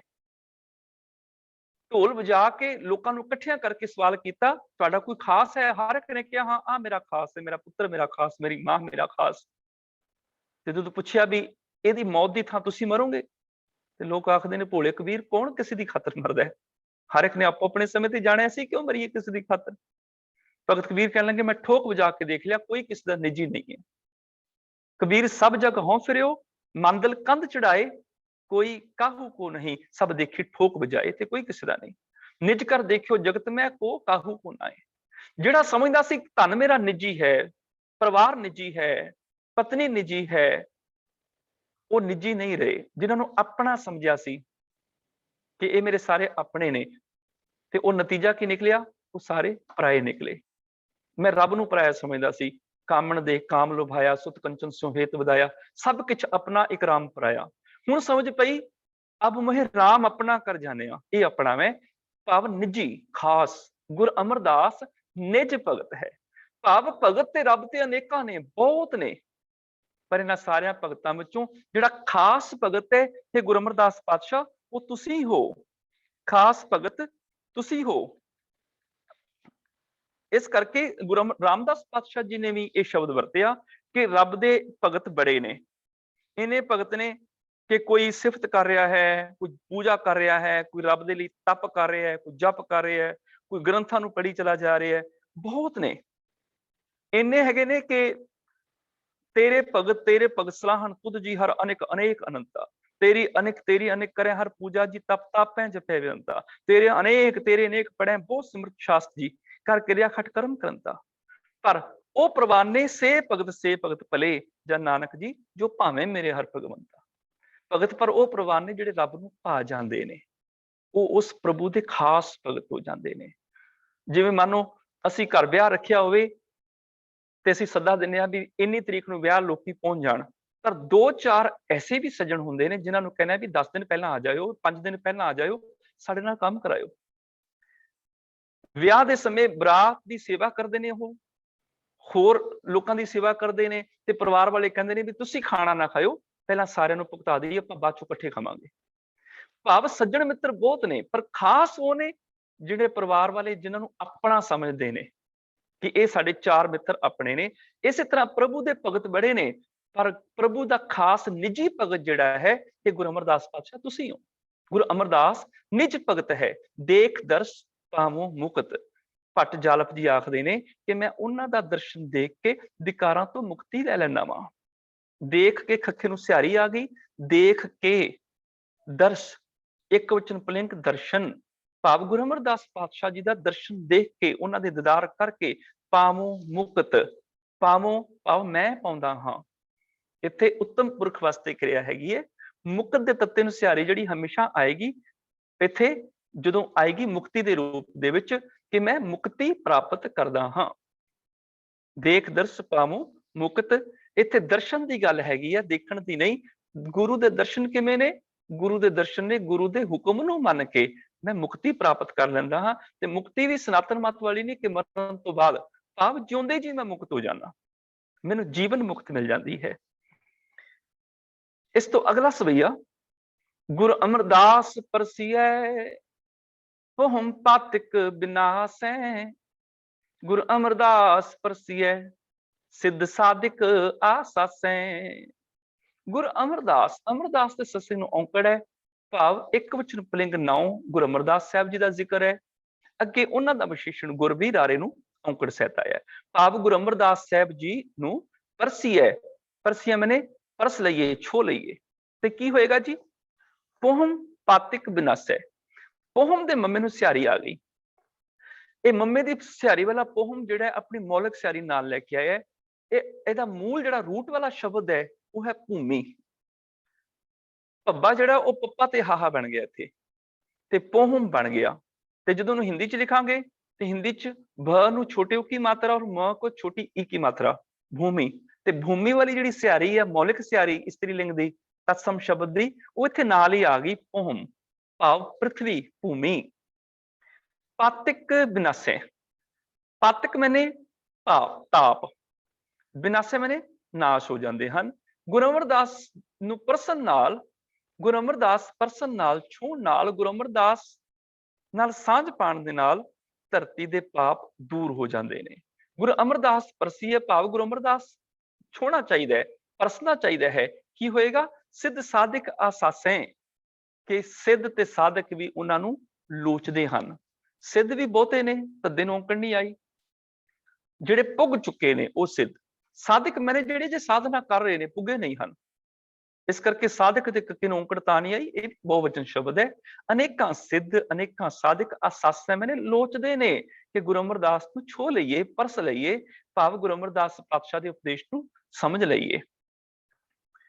ਗੁਰੂ ਅਮਰਦਾਸ ਪਰਸੀਐ ਧਿਆਨ ਲਈਐ ਪਉ ਮੁਕੈ। ਗੁਰੂ ਅਮਰਦਾਸ ਪਰਸੀਐ ਅਭਉ ਲੱਭੈ ਗਉ ਚੁਕੈ। ਗੁਰੂ ਅਮਰਦਾਸ ਪਰਸੀਐ, ਗੁਰੂ ਅਮਰਦਾਸ ਨੂੰ ਪਰਸੀਏ, ਛੋਈਏ, ਧਿਆਨ ਲਈਐ। ਤੇ ਕੀ ਹੁੰਦਾ ਵੈ? ਧਿਆਨ ਪ੍ਰਾਪਤ ਹੁੰਦਾ ਹੈ। ਧਿਆਨ ਦੇ ਨੰਨੇ ਨੂੰ ਔਂਕੜ ਇੱਕ ਵਚਨ ਪੁਲਿੰਗ ਸ਼ਬਦ ਹੈ। ਲਈਏ ਮੈਨੇ ਪ੍ਰਾਪਤ ਹੋ ਜਾਂਦਾ ਹੈ, ਲੱਭ ਜਾਂਦਾ ਹੈ। ਪਉ ਮੁਕੈ, ਪਉ ਮੈਨੇ ਪੰਧ, ਪੰਧ ਮੈਨੇ ਸਫਰ, ਪਉ ਮੁਕੈ, ਪੰਧ ਜਿਹੜੇ ਉਹ ਮੁੱਕ ਜਾਂਦੇ ਨੇ। ਅਸਲ ਦੇ ਵਿੱਚ ਇਹ ਪੰਜਾਬੀ ਦਾ ਬੜਾ ਠੇਠ ਜਿਹਾ ਮੁਹਾਵਰਾ ਹੈਗਾ। ਇਹ ਪੰਧ ਮੋਕਲੇ ਹੋਣੇ, ਰਸਤਾ ਕੱਟਿਆ ਜਾਣਾ, ਸਫਰ ਤੈਅ ਹੋ ਜਾਣਾ। ਭਾਵ ਜਿਹੜਾ ਆਤਮਿਕ ਜੀਵਨ ਦਾ ਸਫਰ ਸੀ, ਗੁਰੂ ਅਮਰਦਾਸ ਪਾਤਸ਼ਾਹ ਨੂੰ ਛੂਹਣ ਨਾਲ ਜਦੋਂ ਧਿਆਨ ਪ੍ਰਾਪਤ ਹੁੰਦਾ ਪ੍ਰਭੂ ਦਾ, ਤੇ ਜੀਵਨ ਦੇ, ਆਤਮਿਕ ਜੀਵਨ ਦੇ ਸਫਰ ਮੁੱਕ ਜਾਂਦੇ ਨੇ। ਸਫਰ ਮੁੱਕਣ ਦਾ ਭਾਵ ਮੰਜ਼ਿਲ ਮਿਲ ਜਾਂਦੀ ਹੈ, ਜਿੱਥੇ ਜਾਣਾ ਹੈ ਉਹ ਥਾਂ ਮਿਲ ਜਾਂਦੀ ਹੈ, ਜੀਵਨ ਦਾ ਮਨੋਰਥ ਪੂਰਾ ਹੋ ਜਾਂਦਾ ਹੈ। ਗੁਰੂ ਅਮਰਦਾਸ ਪਰਸੀਐ, ਗੁਰੂ ਅਮਰਦਾਸ ਪਰਸਣੇ ਚਾਹੀਦੇ ਨੇ, ਛੋਹਣੇ ਚਾਹੀਦੇ ਨੇ। ਅਭਉ ਲੱਭੈ, ਅਭਉ ਕੌਣ ਹੈ ਦੁਨੀਆ ਤੇ? ਉਹ ਕੇਵਲ ਇੱਕ ਪ੍ਰਭੂ ਹੈ। ਹਰ ਚੀਜ਼ ਭਉ ਦੇ ਵਿੱਚ ਹੈ। ਹਰ ਸੰਸਾਰ ਦੀ ਚੀਜ਼ ਭੈ ਵਿੱਚ ਪਵਣ ਮਹਿ ਸਦਵਾਓ, ਭੈ ਵਿੱਚ ਚੱਲੈ ਲਖ ਦਰਿਆਓ। ਅਖੀਰ ਤੇ ਕਹਿ ਦਿੱਤਾ ਸਗਲਿਆਂ ਭਉ ਲਿਖਿਆ ਸਿਰਲੇਖ, ਨਾਨਕ ਨਿਰਭਉ ਨਿਰੰਕਾਰ ਸੱਚ ਏਕ। ਨਿਰਭਉ ਹੈ ਪ੍ਰਭੂ, ਲੱਭੈ ਮੈਨੇ ਲੱਭ ਜਾਂਦਾ ਹੈ। ਉਹ ਜਿਹੜਾ ਅਭਉ ਪ੍ਰਭੂ ਹੈ, ਨਿਰਭਉ ਪ੍ਰਭੂ, ਉਹ ਲੱਭ ਜਾਂਦਾ ਹੈ। ਗਉ ਚੁੱਕੈ, ਗਉ ਮੈਨੇ ਗਮਨ, ਭਟਕਣਾ। ਜਿਹੜੀ ਭਟਕਣਾ ਹੈ ਇੱਥੇ ਗਾਉਣ ਦਾ ਭਾਵ ਭਟਕਣਾ। ਭਟਕਣਾ ਦਾ ਮਤਲਬ ਕੀ ਹੁੰਦਾ ਹੈ? ਆਵਾਗਮਨ ਦਾ ਮਤਲਬ ਕੀ ਹੈ? ਭਟਕਣਾ ਦਾ ਮਤਲਬ ਕੀ ਹੈ? ਏਮਲੈਸ ਜ਼ਿੰਦਗੀ, ਜਿਸ ਜ਼ਿੰਦਗੀ ਦਾ ਨਿਸ਼ਾਨਾ ਕੋਈ ਨਾ ਹੋਵੇ, ਉਹਨੂੰ ਕਹਿੰਦੇ ਨੇ ਆਵਾਗਮਨ, ਉਹਨੂੰ ਕਹਿੰਦੇ ਨੇ ਭਟਕਣਾ। ਜਿਹਦਾ ਨਿਸ਼ਾਨਾ ਕੋਈ ਨਹੀਂ, ਜ਼ਿੰਦਗੀ ਦਾ ਮਨੋਰਥ ਕੋਈ ਨਹੀਂ ਹੈ। ਮੰਨੋ ਜਿਵੇਂ ਦਰਿਆ ਦੇ ਵਿੱਚ ਕੋਈ ਕਿਸ਼ਤੀ ਜਿਹੜੀ ਹੈ ਲਹਿਰਾਂ ਦੇ ਨਾਲ ਇੱਧਰ ਉੱਧਰ ਜਾਂਦੀ ਹੋਵੇ। ਇੱਕ ਲਹਿਰ ਆਈ, ਕਿਸ਼ਤੀ ਸੱਜੇ ਨੂੰ ਚੱਲ ਪਈ, ਦੂਜੀ ਆਈ, ਖੱਬੇ ਨੂੰ ਤੁਰ ਪਈ। ਹੁਣ ਉਹਦਾ ਨਿਸ਼ਾਨਾ ਕੋਈ ਨਹੀਂ ਕਿਸ਼ਤੀ ਦਾ। ਪਰ ਜਦੋਂ ਕੋਈ ਉਹਦੇ ਵਿੱਚ ਮਲਾਹ ਬਹਿ ਜਾਂਦਾ ਹੈ, ਚੱਪੂ ਫੜ ਕੇ ਕਿਸ਼ਤੀ ਨੂੰ ਇੱਕ ਦਿਸ਼ਾ 'ਚ ਲੈ ਕੇ ਜਾਂਦਾ ਹੈ, ਕਿਨਾਰੇ ਲੈ ਕੇ ਜਾਂਦਾ ਹੈ, ਉਦੋਂ ਉਸ ਕਿਸ਼ਤੀ ਦੀ ਭਟਕਣਾ ਮੁੱਕ ਜਾਂਦੀ ਹੈ, ਉਹਨੂੰ ਮੰਜ਼ਿਲ ਮਿਲ ਜਾਂਦੀ ਹੈ। ਉਹਦੇ ਸਾਹਮਣੇ ਕੋਈ ਟਾਰਗੇਟ ਹੁੰਦਾ, ਲਕਸ਼ ਹੁੰਦਾ, ਜਿਹਦੇ ਤੱਕ ਉਹਨੇ ਜਾਣਾ ਹੁੰਦਾ ਹੈ। ਜਿਸ ਮਨੁੱਖ ਦੀ ਜ਼ਿੰਦਗੀ 'ਚ ਏਮ ਕੋਈ ਨਹੀਂ ਹੈ, ਕਦੀ ਭੋਜਨ ਖਾ ਲਿਆ, ਕਦੀ ਸੌ ਲਿਆ, ਕਦੀ ਹੱਸ ਖੇਡ ਲਿਆ, ਕਦੀ ਹੋਰ ਫਿਲਮਾਂ ਦੇਖ ਲਈਆਂ, ਜਾਂ ਕਦੀ ਕਿਤਾਬਾਂ ਪੜ੍ਹ ਲਈਆਂ, ਕੁਛ ਕਰ ਲਿਆ, ਪਰ ਨਿਸ਼ਾਨਾ ਕੋਈ ਨਹੀਂ ਹੈ, ਏਮਲੈਸ ਜ਼ਿੰਦਗੀ ਜਿਹਦੀ ਚੱਲ ਰਹੀ ਹੈ, ਉਹ ਆਵਾਗਮਨ 'ਚ ਹੀ ਫਸਿਆ ਹੋਇਆ ਹੈ। ਇਹ ਭਟਕਣਾ ਹੀ ਹੈ ਕਿ ਮੈਂ ਘਰ ਬਣਾ ਲਵਾਂ, ਕਦੀ ਸੋਚੇ ਮੈਂ ਗੱਡੀ ਬਣਾ ਲਵਾਂ, ਕਦੀ ਸੋਚੇ ਮੈਂ ਆਹ ਚੀਜ਼ ਕਰ ਲਵਾਂ, ਆ ਵੀ ਮੇਰਾ ਆਪਣਾ ਹੋ ਜਾਏ, ਆ ਵੀ ਮੇਰਾ ਆਪਣਾ ਹੋ ਜਾਏ, ਇਸੇ ਦਿਸ਼ਾ 'ਚ ਭਟਕਦਾ ਰਵੇ। ਮਨ ਤਨ ਥਾਪ ਕੀਆ ਸਭ ਆਪਣਾ, ਇਹੋ ਆਵਣ ਜਾਣਾ, ਇਹੀ ਆਣਾ ਜਾਣਾ, ਇਹੀ ਭਟਕਣਾ ਹੈ। ਭਾਵ ਭਟਕਣਾ ਮੈਨੇ ਏਮਲੈਸ ਜ਼ਿੰਦਗੀ, ਆਵਾਗੁਣ ਮੈਨੇ ਜਿਹਦੀ ਜ਼ਿੰਦਗੀ ਦਾ ਮਕਸਦ ਕੋਈ ਨਾ ਹੋਵੇ, ਐਵੇਂ ਜ਼ਿੰਦਗੀ ਆਵਾਗੁਣ ਚਲੀ ਜਾਏ। ਪਰ ਜਦੋਂ ਜ਼ਿੰਦਗੀ ਦਾ ਟਾਰਗੇਟ ਏਮ ਮਿਲ ਜਾਂਦਾ ਹੈ ਕਿ ਮੈਂ ਇੱਥੇ ਜਾਣਾ ਹੈ, ਫਿਰ ਉਹਦੇ ਲਈ ਮਨੁੱਖ ਸਾਧਨ ਇਕੱਠੇ ਕਰਦਾ ਹੈ, ਸਾਧਨਾਂ ਨੂੰ ਵਰਤ ਕੇ ਇੱਕ ਸਮਾਂ ਨਿਸ਼ਚਿਤ ਕਰਕੇ ਆਪਣੀ ਮੰਜ਼ਿਲ ਤੱਕ ਪਹੁੰਚਦਾ ਹੈ। ਫਿਰ ਉਹ ਆਵਾਗਮਨ 'ਚ ਨਹੀਂ ਫਸਦਾ, ਭਟਕਣਾ 'ਚ ਨਹੀਂ ਫਸਦਾ, ਉਹਦੀ ਜ਼ਿੰਦਗੀ ਦਾ ਇੱਕ ਨਿਸ਼ਾਨਾ ਬਣ ਜਾਂਦਾ ਹੈ। ਉਹ ਆਪਣੀ ਜ਼ਿੰਦਗੀ ਦੇ ਮਨੋਰਥ ਨੂੰ ਪੂਰਾ ਕਰਦਾ ਹੈ ਕਿ ਭਈ ਪ੍ਰਾਪਤ ਮਾਨੁਖ ਦੇ ਹੋਰੀਆ, ਗੋਬਿੰਦ ਮਿਲਣ ਕੀ ਇਹ ਤੇਰੀ ਬਰੀਆ। ਮਨੁੱਖਾ ਜੀਵਨ ਦੇ ਮਿਲਣ ਦਾ ਸਮਾਂ ਹੈ ਜੀਵਨ ਮਨੁੱਖਾ ਦੇ ਹੀ। ਇਸ ਕਰਕੇ ਫਿਰ ਉਹ ਆਵਾਗਮਨ ਪਸ਼ੂਆਂ ਵਾਂਗੂ ਜ਼ਿੰਦਗੀ ਨਹੀਂ ਬਤੀਤ ਕਰਦਾ, ਉਹ ਮਨੁੱਖ ਬਣ ਕੇ ਆਪਣੇ ਜੀਵਨ ਦੇ ਮਨੋਰਥ ਨੂੰ ਪੂਰਾ ਕਰਦਾ ਹੈ। ਗਉ ਚੁੱਕਿਆ ਮੈਨੇ ਆਵਾਗਮਨ ਮੁੱਕ ਜਾਂਦੇ ਨੇ। ਭਾਵ ਗੁਰੂ ਅਮਰਦਾਸ ਪਾਤਸ਼ਾਹ ਦੇ ਛੋਹ ਪ੍ਰਾਪਤ ਕਰਕੇ ਪਤਾ ਲੱਗਦਾ ਹੈ ਕਿ ਮੇਰੀ ਏਮਲੈਸ ਜ਼ਿੰਦਗੀ ਦਾ ਏਮ ਕੀ ਹੋਣਾ ਚਾਹੀਦਾ ਹੈ। ਫਿਰ ਮੈਨੂੰ ਅਭਉ ਨਿਰਭਉ ਰੱਬ ਲੱਭ ਪੈਂਦਾ ਹੈ। ਗਉ ਚੁੱਕਿਆ ਭਾਵ ਜਿਹੜਾ ਗੁਰੂ ਅਮਰਦਾਸ ਸਾਹਿਬ ਦੇ ਚਰਨਾਂ ਨੂੰ ਪਰਸੀਏ ਤੇ ਉਹਦੇ ਨਾਲ ਕੀ ਹੁੰਦਾ ਹੈ, ਜਨਮਾਂ ਮਰਨਾਂ ਦੇ ਸਫ਼ਰ ਮੁੱਕ ਜਾਂਦੇ ਨੇ, ਨਿਰਭਉ ਪ੍ਰਭੂ ਮਿਲ ਪੈਂਦਾ ਹੈ, ਜਨਮ ਮਰਨ ਦੇ ਗੇੜ ਮੁੱਕ ਜਾਂਦੇ ਨੇ, ਭਾਵ ਆਵਾਗਮਨ ਦੇ ਭਟਕਣਾ ਦੇ ਗੇੜ ਮੁੱਕ ਜਾਂਦੇ ਹਨ। ਹੱਥ ਲਿਖਤ ਬੀੜਾਂ ਦੇ ਵਿੱਚ ਮੁੱਕੈਂ ਤੇ ਚੁੱਕੈਂ ਦੇ ਕੱਕੇ ਨੂੰ ਸਿਹਾਰੀ ਨਹੀਂ ਮਿਲਦੀ ਹੈਗੀ, ਪ੍ਰਿੰਟਡ ਬੀੜਾਂ ਵਿੱਚ ਇਹ ਮਿਲਦੀ ਹੈਗੀ ਹੈ, ਤੇ ਇਹਦੇ ਲਈ ਬੜੀ ਖੋਜ ਦੀ ਲੋੜ ਹੈ। ਖੈਰ, ਇੱਕ ਬਿਨ ਦੁੱਗਣ ਜੋ ਤੋ ਰਹਿ, ਜਾਂ ਸੁਮੰਤਰ ਮਾਨਵੈ ਲੈ, ਜਾਲ ਪਾਪ ਪਦਾਰਥ ਇਤੜੇ, ਗੁਰ ਅਮਰਦਾਸ ਡਿਠੈ ਮਿਲੈ। ਇੱਕ ਬਿਨ, ਇੱਕ ਦੇ ਕੱਕੇ ਨੂੰ ਔਂਕੜ ਆ ਗਈ, ਇੱਥੇ ਇੱਕ ਅਕਾਲ ਪੁਰਖ ਦੀ ਗੱਲ ਹੈ। ਬਿਨ ਮੈਨੇ ਇਕੱਠਾ ਕਰਨਾ, ਪਛਾਣਨਾ, ਜਾਣਨਾ, ਤੇ ਨੰਨੇ ਨੂੰ ਆ ਗਈ ਸਿਹਾਰੀ, ਬੀਨ ਕੇ, ਜਾਣ ਕੇ, ਪਛਾਣ ਕੇ। ਸਿਹਾਰੀ ਜਿਹੜੀ ਕਰ ਕੀ ਅਰਥ ਦੇਗੀ। ਦੁੱਗਣ ਮੈਨੇ ਦੂਜਾਪਣ, ਦੂਜਾ ਭਾਉ, ਇੱਕ ਪ੍ਰਭੂ ਤੋਂ ਬਿਨਾਂ ਦਵੈਸ਼ ਵਾਲੀ ਜ਼ਿੰਦਗੀ। ਜੋ ਤੋ ਰਹਿ, ਜੋ ਮੈਨੇ ਜਿਹੜੀ, ਤੋ ਮੈਨੇ ਤਦੋਂ, ਰਹਿ ਮੈਨੇ ਰਹਿ ਜਾਂਦੀ ਹੈ, ਉਦੋਂ ਮੁੱਕ ਜਾਂਦੀ ਹੈ। ਜਾਂ ਮੈਨੇ ਜਦੋਂ, ਜਾਂ ਸੁਮੰਤਰ ਮਨ ਵੈ ਲੈ। ਸੁਮੰਤਰ ਮੈਨੇ ਸ੍ਰੇਸ਼ਟ ਮੰਤਰ, ਸ੍ਰੇਸ਼ਟ ਸਿੱਖਿਆ। ਇੱਥੇ ਮੰਤਰ ਉਹ ਵਾਲਾ ਮੰਤਰ ਨਹੀਂ ਜਿਹੜਾ ਪੁਰਾਣਿਕ ਰੂਪਾਂ ਦੇ ਵਿੱਚ ਪ੍ਰਾਪਤ ਹੁੰਦਾ ਹੈ, ਪੁਰਾਣੇ ਗ੍ਰੰਥਾਂ ਦੇ ਵਿੱਚ ਜਿਹੜੇ ਮੰਤਰ ਲਿਖੇ ਹੁੰਦੇ ਨੇ। ਜੰਤਰ ਮੰਤਰ ਤੰਤਰ ਵਾਲਾ ਮੰਤਰ ਨਹੀਂ, ਤਾਂਤਰਿਕ ਦ੍ਰਿਸ਼ਟੀ ਵਾਲਾ ਮੰਤਰ ਨਹੀਂ, ਉਹ ਮੰਤਰ ਹੁੰਦੇ ਨੇ ਰਟਨ। ਗੁਰਬਾਣੀ 'ਚ ਜਦੋਂ ਗੁਰੂ ਮੰਤਰ ਦੀ ਗੱਲ ਆਉਂਦੀ ਹੈ, ਉੱਥੇ ਮੰਤਰ ਦੇ ਅਰਥ ਵੱਖਰੇ ਨੇ। ਮੰਤਰ ਸ਼ਬਦ ਬਣਿਆ ਹੈਗਾ ਮੰਤਰੀ ਤੋਂ, ਤੇ ਰਾਜੇ ਦਾ ਮੰਤਰੀ ਜਿਹੜਾ ਹੁੰਦਾ ਹੈ, ਉਹ ਹੁੰਦਾ ਹੈ ਰਾਜੇ ਦਾ ਸਲਾਹਕਾਰ। ਤੇ ਮੰਤਰੀ ਕੀ ਕਰਦਾ ਹੈ, ਮੰਤਰ ਦਿੰਦਾ ਹੈ। ਸਲਾਹਕਾਰ ਕੀ ਕਰਦਾ ਹੈ, ਸਲਾਹ ਦਿੰਦਾ ਹੈ। ਗੁਰੂ ਮੰਤਰ ਦਿੰਦਾ, ਮੈਨੂੰ ਗੁਰੂ ਸਲਾਹ ਦਿੰਦਾ ਵੀ ਤੂੰ ਜ਼ਿੰਦਗੀ ਕਿਵੇਂ ਜਿਉਣੀ ਹੈ। ਰਟਣ ਵਾਲਾ ਮੰਤਰ ਨਹੀਂ ਦਿੰਦਾ, ਦ੍ਰਿੜ ਕਰਨ ਵਾਲਾ ਮੰਤਰ ਦਿੰਦਾ ਵੀ ਸਲਾਹ ਪੱਕੀ ਕਰ ਲੈ। ਹੁਣ ਰਟਣ ਵਾਸਤੇ ਨਹੀਂ, ਪੱਕੀ ਕਰ ਲੈ ਸਲਾਹ, ਵੀ ਆਹ ਸਲਾਹ ਇਹਦੇ ਮੁਤਾਬਕ ਹੀ ਚੱਲਣਾ ਹੈ। ਅਸੀਂ ਗੁਰਬਾਣੀ 'ਚ ਬਹੁਤ ਥਾਵਾਂ ਤੇ ਇਸ ਤਰ੍ਹਾਂ ਦੇ ਸ਼ਬਦ ਪੜ੍ਹਦੇ ਹੈਗੇ ਆ ਕਿ ਹਰ ਥਾਂ ਤੇ ਸੁੱਖ ਹੋ ਜਾਂਦਾ ਵਾ ਜਦੋਂ ਮੈਂ ਗੁਰੂ ਦਾ ਮੰਤਰ ਦ੍ਰਿੜ ਕਰ ਲੈਣਾ ਵਾ, ਉਦੋਂ ਹਰ ਥਾਂ ਤੇ ਮੈਨੂੰ ਸੁੱਖ ਹੀ ਮਿਲ ਜਾਂਦਾ ਹੈ। ਉਠਤ ਸੁਖੀਆ ਬੈਠਤ ਸੁਖੀਆ, ਭਉ ਨਹੀਂ ਲਾਗੇ ਜਾਂ ਐਸੇ ਬੁੱਝਿਆ। ਜਦੋਂ ਇਹ ਗੱਲ ਬੁੱਝ ਲੈਣਾ ਵਾ, ਗੁਰੂ ਦੀ ਸਲਾਹ ਬੁੱਝ ਲੈਣਾ, ਕਿਹੜੀ ਗੱਲ, ਕਿ ਰਾਖਾ ਏਕ ਹਮਾਰਾ ਸੁਆਮੀ, ਮੇਰਾ ਰਖਵਾਲਾ ਰੱਬ ਹੈ, ਸਗਲ ਘਟਾਕਾ ਅੰਤਰਜਾਮੀ। ਸੋਏ ਅਚਿੰਤਾ ਜਾਗ ਅਚਿੰਤਾ, ਜਹਾਂ ਕਹਾਂ ਪ੍ਰਭ ਤੂੰ ਵਰਤੰਤਾ, ਘਰ ਸੁਖ ਵਸਿਆ ਬਾਹਰ ਸੁਖ ਪਾਇਆ, ਕਹੋ ਨਾਨਕ ਗੁਰ ਮੰਤਰ ਦ੍ਰਿੜਾਇਆ। ਜੇ ਤੇ ਲਗਾਤਾਰ ਕੋਈ ਸ਼ਲੋਕ ਨੂੰ ਪੜ੍ਹਨਾ ਹੁੰਦਾ, ਫਿਰ ਤੇ ਰਟਾਇਆ ਪਾਠ ਆਣਾ ਸੀ, ਪਰ ਦ੍ਰਿੜਾਇਆ ਮੈਨੇ ਪੱਕਾ ਕਰ ਦਿੱਤਾ। ਮੰਤਰ ਮੈਨੇ ਸਲਾਹ ਪੱਕੀ ਕਰ ਦਿੱਤੀ। ਕਹੋ ਨਾਨਕ ਗੁਰ ਮੰਤਰ ਦ੍ਰਿੜਾਇਆ, ਗੁਰੂ ਨੇ ਸਲਾਹ ਪੱਕੀ ਕਰ ਦਿੱਤੀ। ਮੰਤਰ ਮੈਨੇ ਸਲਾਹ, ਸੁਮੰਤਰ ਮੈਨੇ ਚੰਗੀ ਸਲਾਹ। ਜਾਂ ਸਮੰਤਰ ਮਨ ਮਹਿ ਲੈ। ਜਦੋਂ ਮਨੁੱਖ ਮਨ ਮਹਿ ਮੈਨੇ ਜਿਹੜੇ ਮਨੁੱਖ ਨੇ ਲਹਿ ਮੈਨੇ ਲੈ ਲੈਂਦੇ ਨੇ, ਪ੍ਰਾਪਤ ਕਰ ਲੈਂਦੇ ਨੇ ਕਿ ਸੁਮੰਤਰ ਗੁਰੂ ਦਾ ਸ੍ਰੇਸ਼ਟ ਉਪਦੇਸ਼, ਗੁਰੂ ਦਾ ਸ੍ਰੇਸ਼ਟ ਗਿਆਨ, ਗੁਰੂ ਦੀ ਸੁੱਚੀ ਸਲਾਹ ਜਿਹੜੇ ਲੋਕ ਮੰਨ ਲੈਂਦੇ ਨੇ, ਉਹਨਾਂ ਦੇ ਅੰਦਰ ਦੂਜਾ ਭਾਵ ਦੂਰ ਹੋ ਜਾਂਦਾ ਹੈ ਤੇ ਉਹ ਪ੍ਰਭੂ ਨੂੰ ਪਛਾਣ ਲੈਂਦੇ ਨੇ। ਇੱਕ ਬਿਨ ਇੱਕ ਪ੍ਰਭੂ ਨੂੰ ਪਛਾਣ ਕੇ ਦੁੱਗਣ ਜੋ ਤੋ ਰਹਿ, ਉਹਨਾਂ ਦਾ ਦ્વੈਤ ਭਾਵਨਾ ਰਹਿ ਜਾਂਦਾ ਹੈ, ਮੁੱਕ ਜਾਂਦਾ ਹੈ। ਜਾਂ ਸੁਮੰਤਰ ਮਨ ਮਹਿ ਲਹਿ, ਜਦੋਂ ਮਨੁੱਖ ਗੁਰੂ ਦੀ ਸ੍ਰੇਸ਼ਟ ਸਲਾਹ ਨੂੰ ਮੰਨ ਲੈਂਦੇ ਹਨ। ਜਾਲਪਾ ਇੱਥੇ ਹੁਣ ਸੰਬੋਧਨ ਆ ਗਿਆ। ਪੰਜਾਬੀ ਦੇ ਵਿੱਚ ਗੁਰਬਾਣੀ 'ਚ ਇਹ ਖੂਬੀ ਹੈਗੀ ਹੈ, ਆਮ ਤੌਰ ਤੇ ਜਿੱਥੇ ਸੰਬੋਧਨ ਦੇ ਲਈ ਇੱਕ ਵਚਨ ਪੁਲਿੰਗ ਨਾਉ ਦੀ ਆਖਰੀ ਅੱਖਰ ਦੀ ਔਂਕੜ ਕੱਟੀ ਜਾਂਦੀ ਹੈ, ਅਸੀਂ ਸੰਬੋਧਨ ਕਹਿੰਦੇ ਆ ਨਾਨਕ ਭਾਵ ਨਾਨਕ। ਉਸੇ ਤਰ੍ਹਾਂ ਸੰਬੋਧਨ ਦੇ ਲਈ ਕਈ ਵਾਰੀ ਨਾਉ ਦੇ ਅਖੀਰ ਤੇ ਕੰਨਾ ਲੱਗ ਜਾਂਦਾ ਹੈ, ਉੱਥੇ ਵੀ ਸੰਬੋਧਨ ਹੁੰਦਾ ਹੈ। ਜਿਵੇਂ ਜਾਲਪਾ, ਭੱਟ ਦਾ ਨਾਮ ਤੇ ਹੈਗਾ ਜਾਲਪ, ਪਰ ਜਦੋਂ ਪੱਪੇ ਨੂੰ ਕੰਨਾ ਲੱਗ ਗਿਆ ਜਾਲਪਾ, ਸੰਬੋਧਨ ਬਣ ਗਿਆ ਹੇ ਜਾਲਪ ਪੂਤਾ ਮਾਤਾ ਕੀ ਅਸੀਸ, ਭਾਵ ਹੇ ਪੁੱਤਰ ਇਹ ਮਨਾ ਮੇਰਿਆ, ਇਹ ਮਨਾ ਲੋਭੀਆ ਨਿਤ ਲੋਭੇ ਲੱਗਾ ਲੁਭਾਣ ਮਨਾ, ਭਾਵ ਹੇ ਮੇਰੇ ਮਨ ਲੋਕਾ ਮਤ ਕੋ ਫੁਕੜ ਪਾਏ, ਭਾਵ ਹੇ ਲੋਕੋ।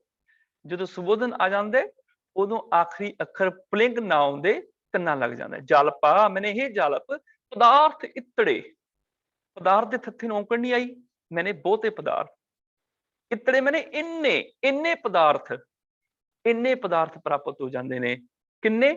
ਗੁਰੂ ਅਮਰਦਾਸ ਡਿਠੈ ਮਿਲੇ, ਭਾਵ ਗੁਰੂ ਅਮਰਦਾਸ ਤੇ ਸਸਿਮ ਸਿਹਾਰੀ ਆ ਗਈ ਤੇ ਅੱਗੇ ਇਹਦਾ ਅਰਥ ਬਣ ਜਾਏਗਾ ਦੇ। ਗੁਰ ਦੇ ਰਾਰੇ ਨੂੰ ਔਂਕੜ ਨਹੀਂ ਆਈ, ਸੰਬੋਧਨ ਆ ਜਾਏਗਾ ਗੁਰੂ ਅਮਰਦਾਸ ਪਾਤਸ਼ਾਹ ਦੇ ਡਿਠੈ, ਗੁਰੂ ਅਮਰਦਾਸ ਪਾਤਸ਼ਾਹ ਨੂੰ ਦੇਖਿਆ। ਮਿਲੇ, ਮਿਲੇ ਮੈਨੇ ਮਿਲ ਜਾਂਦੇ ਹਨ, ਭਾਵ ਹੈ ਗੁਰੂ ਅਮਰਦਾਸ ਪਾਤਸ਼ਾਹ ਤੁਹਾਡੇ ਦਰਸ਼ਨ ਹੀ ਮੇਰੇ ਲਈ ਸਾਰੇ ਪਦਾਰਥ ਨੇ। ਜਦੋਂ ਤੁਹਾਡੇ ਦਰਸ਼ਨ ਕਰ ਲੈਂਦਾ, ਮਾਨੋ ਮੇਰੇ ਭਾ ਦੇ ਮੈਨੂੰ ਸਾਰੇ ਪਦਾਰਥ ਮਿਲ ਗਏ, ਤੇਰੇ ਦਰਸ਼ਨਾਂ ਤੋਂ ਬਾਅਦ ਕਿਸੇ ਚੀਜ਼ ਦੀ ਇੱਛਾ ਹੀ ਨਹੀਂ ਰਹਿ ਜਾਂਦੀ। ਹੈ ਗੁਰੂ ਅਮਰਦਾਸ ਪਾਤਸ਼ਾਹ। ਤੇ ਦੂਜਾ ਇਹ ਵੀ ਅਸੀਂ ਕਹਿ ਸਕਦੇ ਹਾਂ ਜਿਹੜੇ ਉੱਪਰ ਪਦਾਰਥ ਕਹੇ ਨੇ, ਹਾਲਾਂਕਿ ਉਹ ਸਾਰੇ ਗੁਣ ਨੇ, ਉੱਪਰਲੇ ਗੁਣ ਸਾਰੇ ਪ੍ਰਾਪਤ ਹੋ ਜਾਂਦੇ ਨੇ ਜਦੋਂ ਕੋਈ ਗੁਰੂ ਅਮਰਦਾਸ ਪਾਤਸ਼ਾਹ ਦੇ ਦਰਸ਼ਨ ਕਰ ਲੈਂਦਾ ਹੈ, ਭਾਵ ਗੁਰੂ ਅਮਰਦਾਸ ਪਾਤਸ਼ਾਹ ਦੇ ਸਿਧਾਂਤ ਨੂੰ ਮੰਨ ਲੈਂਦਾ ਹੈ। ਇੱਥੇ ਤੱਕ ਜਿਹੜੇ ਨੇ ਭੱਟ ਜਾਲਪ ਦੇ 5 ਸਵਈਏ ਹੁਣ ਪੂਰੇ ਹੋ ਗਏ ਨੇ। ਪੰਜਵੇਂ ਤੋਂ ਬਾਅਦ ਹੁਣ ਜਿਹੜੇ ਅਗਲੋਂ ਸਵਈਏ ਹੈਗੇ ਨੇ ਉਹ ਸਤਿਗੁਰੂ ਗੁਰੂ ਅਮਰਦਾਸ ਪਾਤਸ਼ਾਹ ਦੀ ਸਿਫਤ ਵਿੱਚ ਭੱਟ ਕੀਰਤ ਜੀ ਨੇ ਉਚਾਰੇ ਨੇ।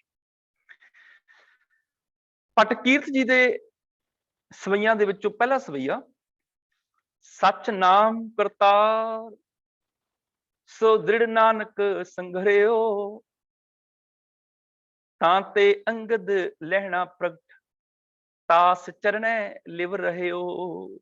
ਸੱਚ ਨਾਮ ਕਰਤਾਰ, ਕਰਤਾਰ ਰਾਰੇ ਨੂੰ ਔਂਕੜ ਨਾਲ ਕਰਤਾਰ ਭਾਵ ਪ੍ਰਭੂ। ਸੱਚ ਨਾਮ, ਨਾਮ ਦੇ ਮੰਮੀ ਨੂੰ ਔਂਕੜ ਆ ਗਈ, ਸਦੀਵੀ ਰਹਿਣ ਵਾਲਾ ਨਾਮ। ਉਹਦੀ ਖੂਬੀ ਜਿਹੜਾ ਸੱਚ ਹੈ, ਸਦਾ ਸਥਿਰ ਰਹਿਣ ਵਾਲਾ। ਪ੍ਰਭੂ ਦਾ ਨਾਮ ਜਿਹੜਾ ਸਦਾ ਸਥਿਰ ਰਹਿਣ ਵਾਲਾ ਹੈ, ਸੋ ਦ੍ਰਿੜ ਨਾਨਕ ਸੰਘਰਿਓ। ਉਹ ਵਾਲਾ ਦ੍ਰਿੜ ਕਰਕੇ ਪੱਕੇ ਤੌਰ ਤੇ ਦ੍ਰਿੜਤਾ ਦੇ ਨਾਲ, ਇੱਥੇ ਦ੍ਰਿੜ ਦੇ ਰਾੜੇ ਨੂੰ ਔਂਕੜ ਤਾਂ ਆ ਗਈ ਕਿਉਂਕਿ ਇੱਥੇ ਪੁਲਿੰਗ ਰੂਪ ਚ ਵਰਤਿਆ ਜਾਏਗਾ, ਪੱਕੇ ਤੌਰ ਤੇ ਚੰਗੀ ਤਰ੍ਹਾਂ ਦ੍ਰਿੜ ਨਾਨਕ। ਨਾਨਕ ਦੇ ਕੱਕੇ ਨੂੰ ਸਿਹਾਰੀ ਆ ਗਈ, ਇੱਥੇ ਇਹਦਾ ਅਰਥ ਬਣ ਗਿਆ ਨਾਨਕ ਨੇ, ਭਾਵ ਗੁਰੂ ਨਾਨਕ ਪਾਤਸ਼ਾਹ ਨੇ। ਇਸ ਸੰਬੰਧੀ ਗੁਰਬਾਣੀ ਚ ਨਾਨਕ ਦੇ ਲਗਭਗ 7 ਰੂਪ ਆਉਂਦੇ ਨੇ ਤੇ ਇੱਕ ਰੂਪ ਜਿਹੜਾ ਹੈ ਉਹ 2 ਅਰਥਾਂ ਦੇ ਵਿੱਚ ਆਉਂਦਾ ਹੈਗਾ। ਮੈਂ ਇੱਥੇ ਆਪ ਜੀ ਨੂੰ ਥੋੜਾ ਜਿਹਾ ਦਿਖਾ ਦਿੰਦਾ ਔਰ ਮੈਂ ਕਲਾਸ ਦੇ ਵਿੱਚ ਵੀ ਇਹ ਪਾ ਦਿਆਂਗਾ। ਇੱਥੇ ਜੇ ਮੈਂ ਆਪ ਜੀ ਨੂੰ ਸ਼ੇਅਰ ਕਰਕੇ ਦਿਖਾ ਦਿੰਦਾ ਜੀ। ਆ ਹੈਗੇ ਜੀ ਨਾਨਕ ਦੇ 7 ਰੂਪ ਨੇ ਪਰ 8 ਅਰਥਾਂ ਦੇ ਵਿੱਚ ਆਉਂਦਾ ਹੈ। ਨਾਨਕ ਕੱਕੇ ਨੂੰ ਔਂਕੜ ਨਾ ਆਵੇ ਤੇ ਹੇ ਨਾਨਕ ਸੰਬੋਧਨ, ਤੇ ਜਾਂ ਦੂਜਾ ਇਹਦਾ ਅਰਥ ਬਣ ਜਾਂਦਾ ਹੈ ਕੱਕੇ ਨੂੰ ਔਂਕੜ ਨਾ ਆਵੇ ਤੇ 4 ਨੰਬਰ ਤੇ ਅੱਗੇ ਸੰਬੰਧਕ ਦਾ, ਦੇ, ਦੀ, ਕਾ, ਕੇ, ਕੀ ਵਗੈਰਾ ਲੱਗਿਆ ਹੁੰਦਾ ਹੈ। ਦੂਜਾ ਸੰਬੋਧਨ ਨਾਨਕਾ ਹੈ, ਹੇ ਨਾਨਕ। ਤੀਜਾ ਨਾਨਕੈ, ਇੱਥੇ ਵੀ ਹੇ ਨਾਨਕ। ਇਸੇ ਤਰ੍ਹਾਂ ਚੌਥਾ ਨਾਨਕ ਜੇ ਅੱਗੇ ਸੰਬੰਧਕ ਲੱਗਿਆ ਹੋਵੇ ਤਾਂ ਵੀ ਕੱਕੇ ਦੀ ਔਂਕੜ ਹਟ ਜਾਂਦੀ ਹੈ। ਚੌਥਾ ਰੂਪ ਇਸ ਤਰ੍ਹਾਂ ਆਇਆ ਹੈਗਾ। नानक की अरदास, नानक का प्रभ अंतरजामी, नानक का प्रभ रेउ समाए, नानक की बेनती ए, इस तरह के बहुत सारे का के की वाले आ जाते हैं ਜਦੋਂ ਕੱਕੇ ਦੀ ਔਂਕੜ ਹਟ ਜਾਂਦੀ। ਨਾਨਕ ਕੱਕੇ ਨੂੰ ਸਿਹਾਰੀ ਨਾਲ ਜਦੋਂ ਆ ਜਾਂਦਾ ਹੈ, ਉੱਥੇ ਅਰਥ ਬਣ ਜਾਏਗਾ ਗੁਰੂ ਨਾਨਕ ਸਾਹਿਬ ਜੀ ਨੇ ਨਾਨਕ ਰਾਜ ਚਲਾਇਆ, ਗੁਰੂ ਨਾਨਕ ਸਾਹਿਬ ਜੀ ਨੇ ਰਾਜ ਚਲਾਇਆ। ਜਾਂ ਇਸ ਤੋਂ ਇਲਾਵਾ ਨਾਨਕੈ, ਨਾਨਕੇ ਭਾਵ ਗੁਰੂ ਨਾਨਕ ਸਾਹਿਬ ਜੀ ਨੂੰ, ਨਾਨਕ ਦੇ ਕੱਕੇ ਨੂੰ ਔਂਕੜ ਆ ਜਾਏ ਤੇ ਗੁਰੂ ਨਾਨਕ ਸਾਹਿਬ ਜੀ, ਨਾਨਕੋ ਇੱਥੇ ਕਾਵਿਕ ਤੌਰ ਤੇ ਵਰਤਿਆ ਗਿਆ, ਨਾਨਕ ਤੋਂ ਨਾਨਕੋ ਸ਼ਬਦ ਵਰਤਿਆ ਗਿਆ, ਇਹਦਾ ਅਰਥ ਬਣ ਜਾਂਦਾ ਹੈ ਗੁਰੂ ਨਾਨਕ ਦੇਵ ਜੀ, ਗੁਰੂ ਨਾਨਕ ਸਾਹਿਬ ਜੀ, ਇਹਦਾ ਅਰਥ ਇਸ ਤਰ੍ਹਾਂ ਬਣ ਜਾਂਦਾ ਹੈ। ਇਹ ਇੰਨੇ ਰੂਪਾਂ ਦੇ ਵਿੱਚ ਸ਼ਬਦ ਧੰਨ ਗੁਰੂ ਗ੍ਰੰਥ ਸਾਹਿਬ ਦੀ ਬਾਣੀ ਵਿੱਚ ਆਇਆ ਹੈਗਾ। ਹਾਂਜੀ, ਇਹਦੇ ਤੋਂ ਇਲਾਵਾ ਹੁਣ ਅਸੀਂ ਅਗਲੇ ਸ਼ਬਦ, ਅਗਲੀ ਤੁਕ ਵੱਲ ਦੇਖਦੇ ਹਾਂ। ਨਾਨਕ ਦੇ ਕੱਕੇ ਨੂੰ ਸਿਹਾਰੀ ਆ ਗਈ, ਭਾਵ ਨਾਨਕ ਨੇ, ਨਾਨਕ ਰਾਜ ਚਲਾਇਆ, ਸਚਕੋਟ ਸਤਾਣੀ ਨੀਮਦਾ, ਨਾਨਕ ਨੇ ਭਾਵ ਗੁਰੂ ਨਾਨਕ ਸਾਹਿਬ ਨੇ ਰਾਜ ਚਲਾਇਆ। ਉੱਥੇ ਸੱਤਾ ਬਲਵੰਡ ਜੀ ਨੇ ਇਸ ਤਰ੍ਹਾਂ ਸ਼ਬਦ ਵਰਤਿਆ। ਸੋ ਦ੍ਰਿੜ ਨਾਨਕ ਸੰਗਰਿਓ, ਨਾਨਕ ਨੇ ਸੰਗਰਿਓ ਮੈਨੇ ਗ੍ਰਹਿਣ ਕੀਤਾ ਹੈ। ਕਰਤਾਰ ਨੂੰ, ਕਰਤਾਰ ਜਿਹਦਾ ਨਾਮ ਸੱਚ ਹੈ, ਸਦੀਵ ਹੈ, ਉਹਨੂੰ ਗੁਰੂ ਨਾਨਕ ਸਾਹਿਬ ਨੇ ਪੱਕਾ ਕਰ ਲਿਆ, ਦ੍ਰਿੜ ਕਰ ਲਿਆ ਵੀ ਉਹੀ ਇੱਕ ਸੱਚਾ ਨਾਮ ਹੈ, ਹੋਰ ਕਿਸੇ ਦਾ ਨਹੀਂ, ਉਹ ਕਰਤਾਰ ਦਾ ਹੀ ਨਾਮ ਸੱਚ ਹੈ। ਇਹੀ ਕਾਰਨ ਗੁਰੂ ਨਾਨਕ ਪਾਤਸ਼ਾਹ ਨੇ ਜਦੋਂ ਨਗਰ ਵਸਾਇਆ ਕਿ ਕਿੱਦਾਂ ਦੀ ਦੁਨੀਆ ਹੋਣੀ ਚਾਹੀਦੀ, ਇੱਕ ਮਾਡਲ ਦੇਖ ਕੇ ਜਾਵਾਂ ਦੁਨੀਆ ਨੂੰ, ਉਸ ਨਗਰ ਦਾ ਨਾਮ ਆਪਣੇ ਨਾਂ ਤੇ ਨਹੀਂ ਸੀ ਰੱਖਿਆ, ਉਸ ਨਗਰ ਦਾ ਨਾਮ ਵੀ ਕਰਤਾਰ ਦੇ ਨਾਂ ਤੇ ਰੱਖਿਆ, ਕਰਤਾਰਪੁਰ, ਉਹਦਾ ਹੀ ਨਾਮ ਸੱਚ ਹੈ, ਬਸ ਸੱਚ ਨਾਮ ਕਰਤਾਰ। ਸੋ ਦ੍ਰਿੜ ਨਾਨਕ ਸੰਗਰਿਓ, ਗੁਰੂ ਨਾਨਕ ਪਾਤਸ਼ਾਹ ਨੇ ਉਹ ਪੱਕਾ ਕੀਤਾ ਕਰਤਾਰ, ਜਿਹਦਾ ਨਾਮ ਸਦਾ ਰਹਿਣ ਵਾਲਾ ਹੈ। ਉਸ ਤੋਂ ਅੱਗੇ ਕੀ ਹੋਇਆ? ਤਾਂ ਤੇ ਅੰਗਦ, ਉਸ ਤੋਂ ਅੰਗਦ ਬਣਿਆ। ਕਿਵੇਂ? ਲਹਿਣਾ ਪ੍ਰਗਟ, ਲਹਿਣਾ ਪ੍ਰਗਟ ਦੇ ਟੈਂਕੇ ਨੂੰ ਸਿਹਾਰੀ ਆ ਗਈ, ਪ੍ਰਗਟ ਹੋ ਕੇ ਭਾਵ ਚਾਨਣ ਲੈ ਕੇ, ਗਿਆਨ ਲੈ ਕੇ, ਭਾਵ ਉੱਥੋਂ ਗੁਰੂ ਨਾਨਕ ਸਾਹਿਬ ਤੋਂ ਭਾਈ ਲਹਿਣਾ ਜੀ ਨੇ ਗਿਆਨ ਲੈ ਕੇ ਕੀ ਹੋਇਆ? ਅੰਗਦ ਹੋ ਕੇ ਪ੍ਰਗਟੇ, ਪ੍ਰਗਟ ਹੋ ਗਏ ਅੰਗਦ ਰੂਪ ਦੇ ਵਿੱਚ। ਤਾਂ ਤੇ ਅੰਗਦ ਲਹਿਣਾ ਪ੍ਰਗਟ, ਭਾਵ ਭਾਈ ਲਹਿਣਾ ਜੀ ਜਿਹੜੇ ਨੇ ਉਹ ਗੁਰੂ ਨਾਨਕ ਪਾਤਸ਼ਾਹ ਤੋਂ ਗਿਆਨ ਲੈ ਕੇ ਫਿਰ ਗੁਰੰਗਤ ਰੂਪ ਵਿੱਚ ਪ੍ਰਗਟ ਹੋ ਗਏ, ਦੁਨੀਆ ਦੇ ਸਾਹਮਣੇ ਆ ਗਏ। ਤਾਸ ਚਰਨੈ ਲਿਵ ਰਹਿਓ, ਤਾਸ ਮੈਨੇ ਉਹਨਾਂ ਦੇ, ਕਿਹਨਾਂ ਦੇ? ਗੁਰੂ ਨਾਨਕ ਸਾਹਿਬ ਦੇ ਚਰਨਾਂ ਦੇ ਵਿੱਚ, ਲਿਵ ਰਹਿਓ ਭਾਵ ਉਹਨਾਂ ਨੇ ਗੁਰੂ ਨਾਨਕ ਪਾਤਸ਼ਾਹ ਦੇ ਚਰਨਾਂ 'ਚ ਆਪਣੀ ਲਿਵ ਜੋੜੀ ਰੱਖੀ। ਲਿਵ ਕਿਉਂਕਿ ਇਸਤਰੀ ਲਿੰਗ ਸ਼ਬਦ ਹੈ, ਇਸ ਕਰਕੇ ਵਾਵੇ ਨੂੰ ਇੱਥੇ ਔਂਕੜ ਨਹੀਂ ਆਈ। ਹੱਥ ਲਿਖਤ ਬੀਟਾਂ ਵਿੱਚ ਐੜਾ ਅੱਖਰ ਨਹੀਂ ਮਿਲਦਾ, ਸੰਗਰਿਓ ਦਾ ਐੜਾ ਨਹੀਂ ਮਿਲੇਗਾ, ਰਹਿਓ ਦਾ ਐੜਾ ਨਹੀਂ ਮਿਲੇਗਾ, ਤੇ ਉਹਦਾ ਕਈ ਥਾਵਾਂ ਤੇ ਮੂੰਹ ਖੁੱਲਾ ਹੋਇਆ ਮਿਲੇਗਾ ਆਪ ਜੀ ਨੂੰ। ਖੈਰ, ਪਿੱਤ ਕੁਲ ਗੁਰੂ ਅਮਰਦਾਸ ਆਸਾ ਨਿਵਾਸ। ਹੁਣ ਕਿਉਂਕਿ ਭੱਟ ਕੀਰਤ ਜੀ ਗੁਰੂ ਅਮਰਦਾਸ ਸਾਹਿਬ ਦੀ ਸਿਫਤ ਕਰ ਰਹੇ ਨੇ, ਇਸ ਕਰਕੇ ਉਹਨਾਂ ਨੇ ਭੂਮਿਕਾ ਬੰਨੀ ਗੁਰੂ ਨਾਨਕ ਸਾਹਿਬ ਤੋਂ ਵੀ। ਗੁਰੂ ਨਾਨਕ ਪਾਤਸ਼ਾਹ ਨੇ ਕਰਤਾਰ ਨੂੰ ਦ੍ਰਿੜ ਕੀਤਾ, ਉੱਥੋਂ ਗਿਆਨ ਲੈ ਕੇ ਭਾਈ ਲਹਿਣਾ ਅੰਗਦ ਦੇ ਪਾਤਸ਼ਾਹ ਬਣ ਗਏ, ਗੁਰੂ ਅੰਗਦ ਦੇ ਪਾਤਸ਼ਾਹ ਹੋ ਗਏ। ਹੁਣ ਉਸ ਕੁਲ ਦੇ ਵਿੱਚ ਇੱਕ ਹੋਰ ਵੀ ਆਇਆ, ਜਿਵੇਂ ਪਿਓ ਪ੍ਰਵਾਨ ਹੋਇਆ ਸੀ, ਦਾਦਾ ਪਹਿਲਾਂ ਪ੍ਰਵਾਨ ਸੀ, ਹੁਣ ਪੋਤਾ ਪ੍ਰਵਾਨ ਹੋ ਗਿਆ। ਪਿਓ ਦਾਦੇ ਜਿਹਾ ਪੋਤਾ ਪ੍ਰਵਾਨ ਜਾਂ ਪੁੱਤਰਾ ਪ੍ਰਵਾਨ, ਦੋ ਤਰ੍ਹਾਂ ਦੀ ਤੁਕ ਆਂਦੀ ਇਹ। ਇੱਕ ਕੁਲ ਹੈ ਗੁਰੂ ਨਾਨਕ ਪਾਤਸ਼ਾਹ ਜੀ, ਤਿੱਤ ਉਸ ਕੁਲ ਵਿੱਚ, ਕੁਲ ਦੇ ਲੇਲਨ ਸਿਹਾਰੀ ਆ ਗਈ ਮੇਰੇ, ਕੁਲ ਵਿੱਚ, ਉਸ ਖਾਨਦਾਨ ਦੇ ਵਿੱਚ। ਗੁਰੂ ਨਾਨਕ ਦਾ ਖਾਨਦਾਨ ਕਿਹੜਾ ਹੈ? ਗੁਰੂ ਨਾਨਕ ਦਾ ਖਾਨਦਾਨ ਖੱਤਰੀ ਨਹੀਂ, ਗੁਰੂ ਨਾਨਕ ਦਾ ਖਾਨਦਾਨ ਰੱਬ ਦਾ ਖਾਨਦਾਨ ਹੈ। ਰੱਬ ਤੋਂ ਗੁਰੂ ਨਾਨਕ ਤੋਂ ਗੁਰੂ ਅੰਗਦ ਦੇ ਪਾਤਸ਼ਾਹ ਤੋਂ ਗੁਰੂ ਅਮਰਦਾਸ ਪਾਤਸ਼ਾਹ ਇੱਕ ਪੀੜ੍ਹੀ ਚੱਲ ਰਹੀ ਹੈ। ਆਹ ਹੈ ਗੁਰੂ ਨਾਨਕ ਦੀ ਅੰਸ਼, ਇਹ ਹੈ ਗੁਰੂ ਨਾਨਕ ਦਾ ਖਾਨਦਾਨ। ਇਹੀ ਕਾਰਨ ਗੁਰੂ ਅਮਰਦਾਸ ਪਾਤਸ਼ਾਹ ਜੀ ਨੂੰ ਪੋਤਰਾ ਕਿਹਾ, ਦਾਦਾ ਕਿਹਾ ਗੁਰੂ ਨਾਨਕ ਸਾਹਿਬ ਨੂੰ, ਪਿਓ ਕਿਹਾ ਗੁਰੂ ਅੰਗਦ ਦੇ ਪਾਤਸ਼ਾਹ ਨੂੰ ਬਾਣੀ ਨੇ, ਤੇ ਪੋਤਰਾ ਕਿਹਾ ਗੁਰੂ ਅਮਰਦਾਸ ਪਾਤਸ਼ਾਹ ਜੀ ਨੂੰ।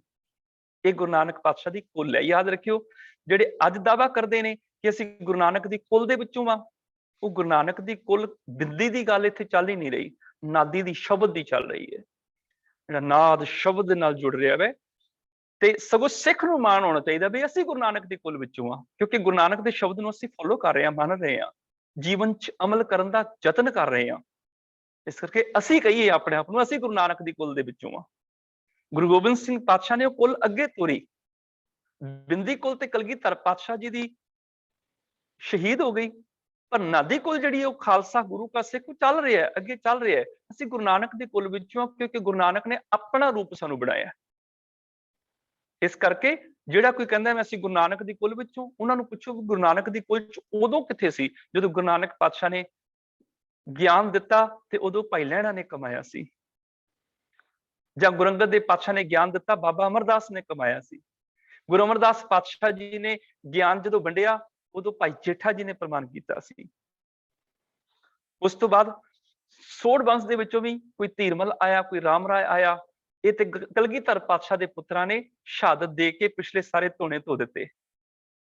ਨਹੀਂ ਤੇ ਕੀ ਕੁਝ ਚੱਲ ਰਿਹਾ ਸੀ ਇਤਿਹਾਸ ਨੂੰ ਅਸੀਂ ਜਾਣਦੇ ਹੈਗੇ ਆ। ਪਰ ਗੁਰੂ ਗੋਬਿੰਦ ਸਿੰਘ ਪਾਤਸ਼ਾਹ ਨੇ ਸਾਨੂੰ ਆਪਣਾ ਪੁੱਤਰ ਬਣਾ ਲਿਆ, ਖਾਨਦਾਨ ਅੱਗੇ ਤੋਰ ਲਿਆ।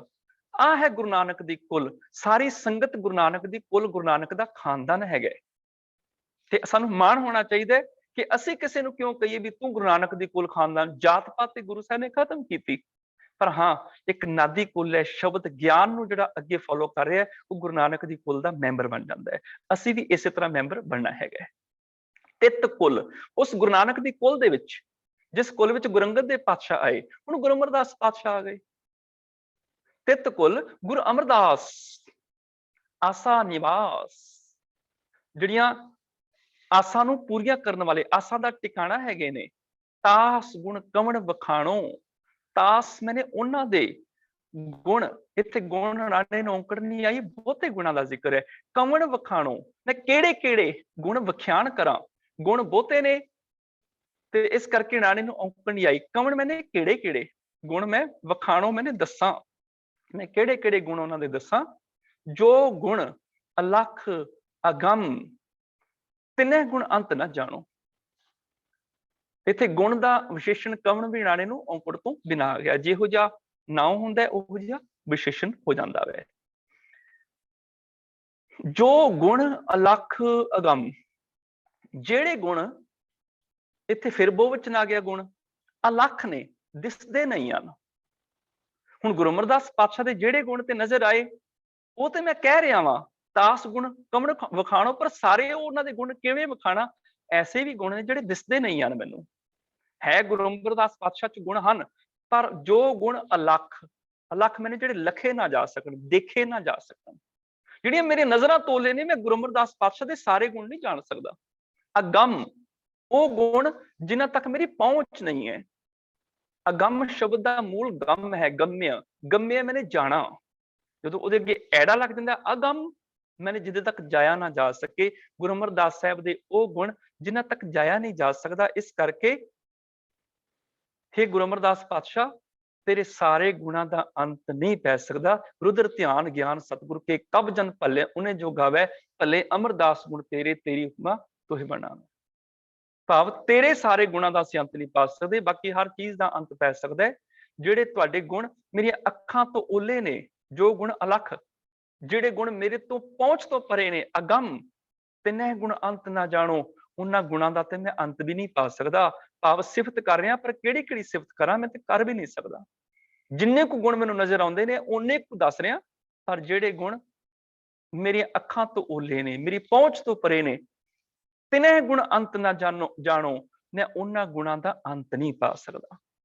ਸੱਚਮੁੱਚ ਗੁਰੂ ਤੇ ਪ੍ਰਭੂ ਦੇ ਗੁਣਾਂ ਦਾ ਅੰਤ ਸਾਡੀ ਜ਼ੁਬਾਨ ਦੇ ਅੱਖਰ ਕਦੀ ਪਾ ਨਹੀਂ ਸਕਦੇ। ਮਾਨੋ ਜਿਵੇਂ ਕੋਈ ਸੁਨਿਆਰ ਨੂੰ ਕਵੇ, ਸੁਨਿਆਰ ਆ ਜਰਾ ਆਪਣੀ ਤੱਕੜੀ ਦੇ ਉੱਪਰ ਪਹਾੜ ਤੋਲ ਕੇ ਦੱਸੀ ਕਿੰਨਾ ਕੁ ਭਾਰ ਹੈ। ਕੋਈ ਕਵੇ, ਸੁਨਿਆਰ ਆਪਣੀ ਤੱਕੜੀ ਦੇ ਉੱਪਰ ਸਮੁੰਦਰ ਤੋਲ ਕੇ ਦੱਸ ਕਿੰਨਾ ਕੁ ਭਾਰ ਹੈ। ਇਹ ਸੁਨਿਆਰ ਆਪਣੀ ਤੱਕੜੀ ਉੱਪਰ ਜਰਾ ਧਰਤੀ ਤੇ ਤੋਲ ਕੇ ਦੱਸੀ ਕਿੰਨੀ ਕੁ ਭਾਰੀ ਹੈ। ਤੇ ਸੁਨਿਆਰ ਕਹੇਗਾ, ਤੂੰ ਆਇਆ ਹੀ ਮੇਰੇ ਕੋਲ ਹੈ ਜਿਹਦੇ ਕੋਲ ਦੁਨੀਆ ਦੇ ਸਭ ਤੋਂ ਛੋਟੇ ਵੱਟੇ ਨੇ।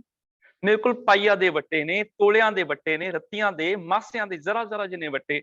ਇਹਨਾਂ ਵੱਟਿਆਂ ਦੇ ਨਾਲ ਸਮੁੰਦਰ ਪਹਾੜ ਥੋੜੇ ਤੋਲੇ ਜਾ ਸਕਦੇ ਨੇ, ਨਹੀਂ ਤੋਲ ਸਕਦਾ। ਏਦਾਂ ਹੀ ਸਾਡੀ ਜ਼ੁਬਾਨ ਦੇ ਅੱਖਰ ਤੋਲਿਆਂ ਮਾਸਿਆਂ ਤੋਂ ਜ਼ਿਆਦਾ ਨਹੀਂ ਹਨ, ਪਰ ਗੁਰੂ ਪ੍ਰਭੂ ਦੇ ਗੁਣ ਸਾਗਰ ਵਰਗੇ ਗਹਿਰ ਤੇ ਪਰਬਤ ਵਰਗੇ ਅਪਾਰ ਨੇ।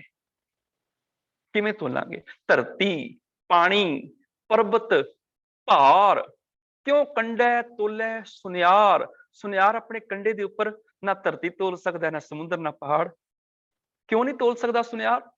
ਕਿਉਂਕਿ ਤੋਲਾ, ਮਾਸਾ, ਰੱਤਕ ਪਾਏ, ਤੋਲਿਆਂ ਮਾਸਿਆਂ ਰੱਤੀਆਂ ਦੇ ਉਹਦੇ ਕੋਲ ਵੱਟੇ ਨੇ, ਛੋਟੇ ਛੋਟੇ ਵੱਟੇ ਨੇ, ਉਹਦੇ ਨਾਲ ਧਰਤੀ ਤੋਲੀ ਜਾ ਸਕਦੀ ਹੈ। ਧਰਤੀ, ਪਾਣੀ, ਪਰਬਤ, ਭਾਰ, ਕਿਉਂ ਕੰਡਾ ਤੋਲੇ ਸੁਨਿਆਰ। ਟੋਲਾ ਮਾਸਾ ਰਤਕ ਪਾਏ, ਨਾਨਕ ਪੁੱਛਾਂ ਦੇ ਪੁਜਾਏ। ਗੁਰੂ ਪ੍ਰਭੂ ਦੀ ਸਿਫਤ ਦਾ ਅੰਤ ਪਾਉਣਾ ਇਸ ਤਰ੍ਹਾਂ, ਮਾਨੋ ਜਿਵੇਂ ਕੋਈ ਟੂਟੀ ਵਿੱਚੋਂ ਪੂਰਾ ਸਮੁੰਦਰ ਕੱਢਣਾ ਚਾਹੇ। ਹੁਣ ਟੂਟੀ ਚੋਂ ਜਰਾ ਜਰਾ ਪਾਣੀ ਤੇ ਆ ਸਕਦਾ ਹੈ, ਪਰ ਸਾਰਾ ਸਾਗਰ ਕਦੀ ਨਹੀਂ ਆ ਸਕਦਾ। ਸਾਡੀ ਜ਼ੁਬਾਨ ਟੂਟੀ ਤੋਂ ਜ਼ਿਆਦਾ ਨਹੀਂ ਹੈ। ਗੁਰੂ ਦੀ ਥੋੜੀ ਥੋੜੀ ਸਿਫਤ ਤੇ ਸਾਡੀ ਜ਼ੁਬਾਨ ਕਰ ਸਕਦੀ ਹੈ, ਪਰ ਗੁਰੂ ਸਾਗਰ ਵਗੇ ਗਹਿਰ ਗੰਭੀਰ, ਉਹਦਾ ਅਸੀਂ ਅੰਤ ਨਹੀਂ ਪਾ ਸਕਦੇ। ਜਿਹਵਾ ਏਕ ਕਵਣ ਗੁਣ ਕਹੀਏ, ਬੇਸ਼ੁਮਾਰ ਬੇਅੰਤ ਸੁਆਮੀ, ਤੇਰੋ ਅੰਤ ਨਾ ਕਨੀ ਲਈਏ। ਭੱਟ ਕੀਰਤ ਇਹੀ ਕਹਿ ਰਹੇ ਨੇ ਕਿ ਸਤਿਗੁਰੂ ਗੁਰੂ ਅਮਰਦਾਸ ਪਾਤਸ਼ਾਹ ਤੇਰੇ ਗੁਣਾਂ ਦੀ ਸਿਫਤ ਤੇ ਕਰ ਰਿਹਾ। ਇਹ ਨਾ ਸੋਚਿਓ ਕਿ ਮੈਂ ਸਾਰੇ ਗੁਣ ਦੱਸ ਰਿਹਾ, ਜਿਹੜੇ ਗੁਣ ਮੇਰੀਆਂ ਅੱਖਾਂ ਤੋਂ ਪਰੇ ਨੇ, ਜਿਨ੍ਹਾਂ ਗੁਣਾਂ ਤੱਕ ਮੇਰੀ ਪਹੁੰਚ ਹੀ ਨਹੀਂ ਹੈਗੀ, ਮੈਂ ਉਹ ਗੁਣ ਕਿਵੇਂ ਵਿਖਾਣ ਸਕਦਾ ਵਾਂ। ਜੋ ਗੁਣ ਅਲਖ ਅਗੰਮ, ਤਿੰਨੇ ਗੁਣ ਅੰਤ ਨਾ ਜਾਣੋ, ਮੈਂ ਉਹਨਾਂ ਗੁਣਾਂ ਦਾ ਅੰਤ ਜਾਣ ਹੀ ਨਹੀਂ ਸਕਦਾ। ਬਹੁਥੋ ਵਿਧਾਤੈ ਨਿਰਮਯੋ, ਸਭ ਸੰਗਤ ਕੁਲ ਉਧਰਣ, ਗੁਰੂ ਅਮਰਦਾਸ ਕੀਰਤ ਕਹੈ, ਤਰਾਹ ਤਰਾਹ ਤੋ ਪਾ ਸ਼ਰਨ। ਬਹੁਥੋ ਮੈਨੇ ਜਹਾਜ਼ ਨੂੰ ਬਹੁਤ ਆਖਦੇ ਨੇ। ਵਿਧਾਤਾ ਹੈ, ਹੁਣ ਇੱਥੇ ਫਿਰ ਵਿਧਾਤਾ ਪੁਲਿੰਗ ਨਾਉ ਹੈ, ਪਰ ਤੱਤੇ ਨੂੰ ਆ ਗਈਆਂ ਦੁਲਾਵਾਂ। ਜਿਵੇਂ ਨਾਮੈ ਸਮਾਣੀ ਆਇਆ ਸੀ ਪਿੱਛੇ, ਜੇਗਤ ਨਾਮੈ ਸਮਾਣੀ, ਨਾਮ ਦੇ ਵਿੱਚ ਸਮਾਈ, ਉਹਦੇ ਵਿਧਾਤੇ ਦੇ ਤੱਤੇ ਨੂੰ ਦੁਲਾਵਾਂ ਆ ਗਈਆਂ ਅੱਗੇ। ਫਿਰ ਇਹਦਾ ਕਾਰ ਕੀ ਅਰਥ ਬਣ ਜਾਏਗਾ? ਵਿਧਾਤੇ ਨੇ।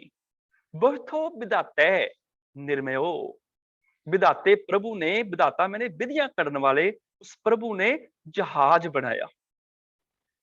ਨਿਰਮਯੋ ਮੈਨੇ ਜਹਾਜ਼ ਬਣਾਇਆ।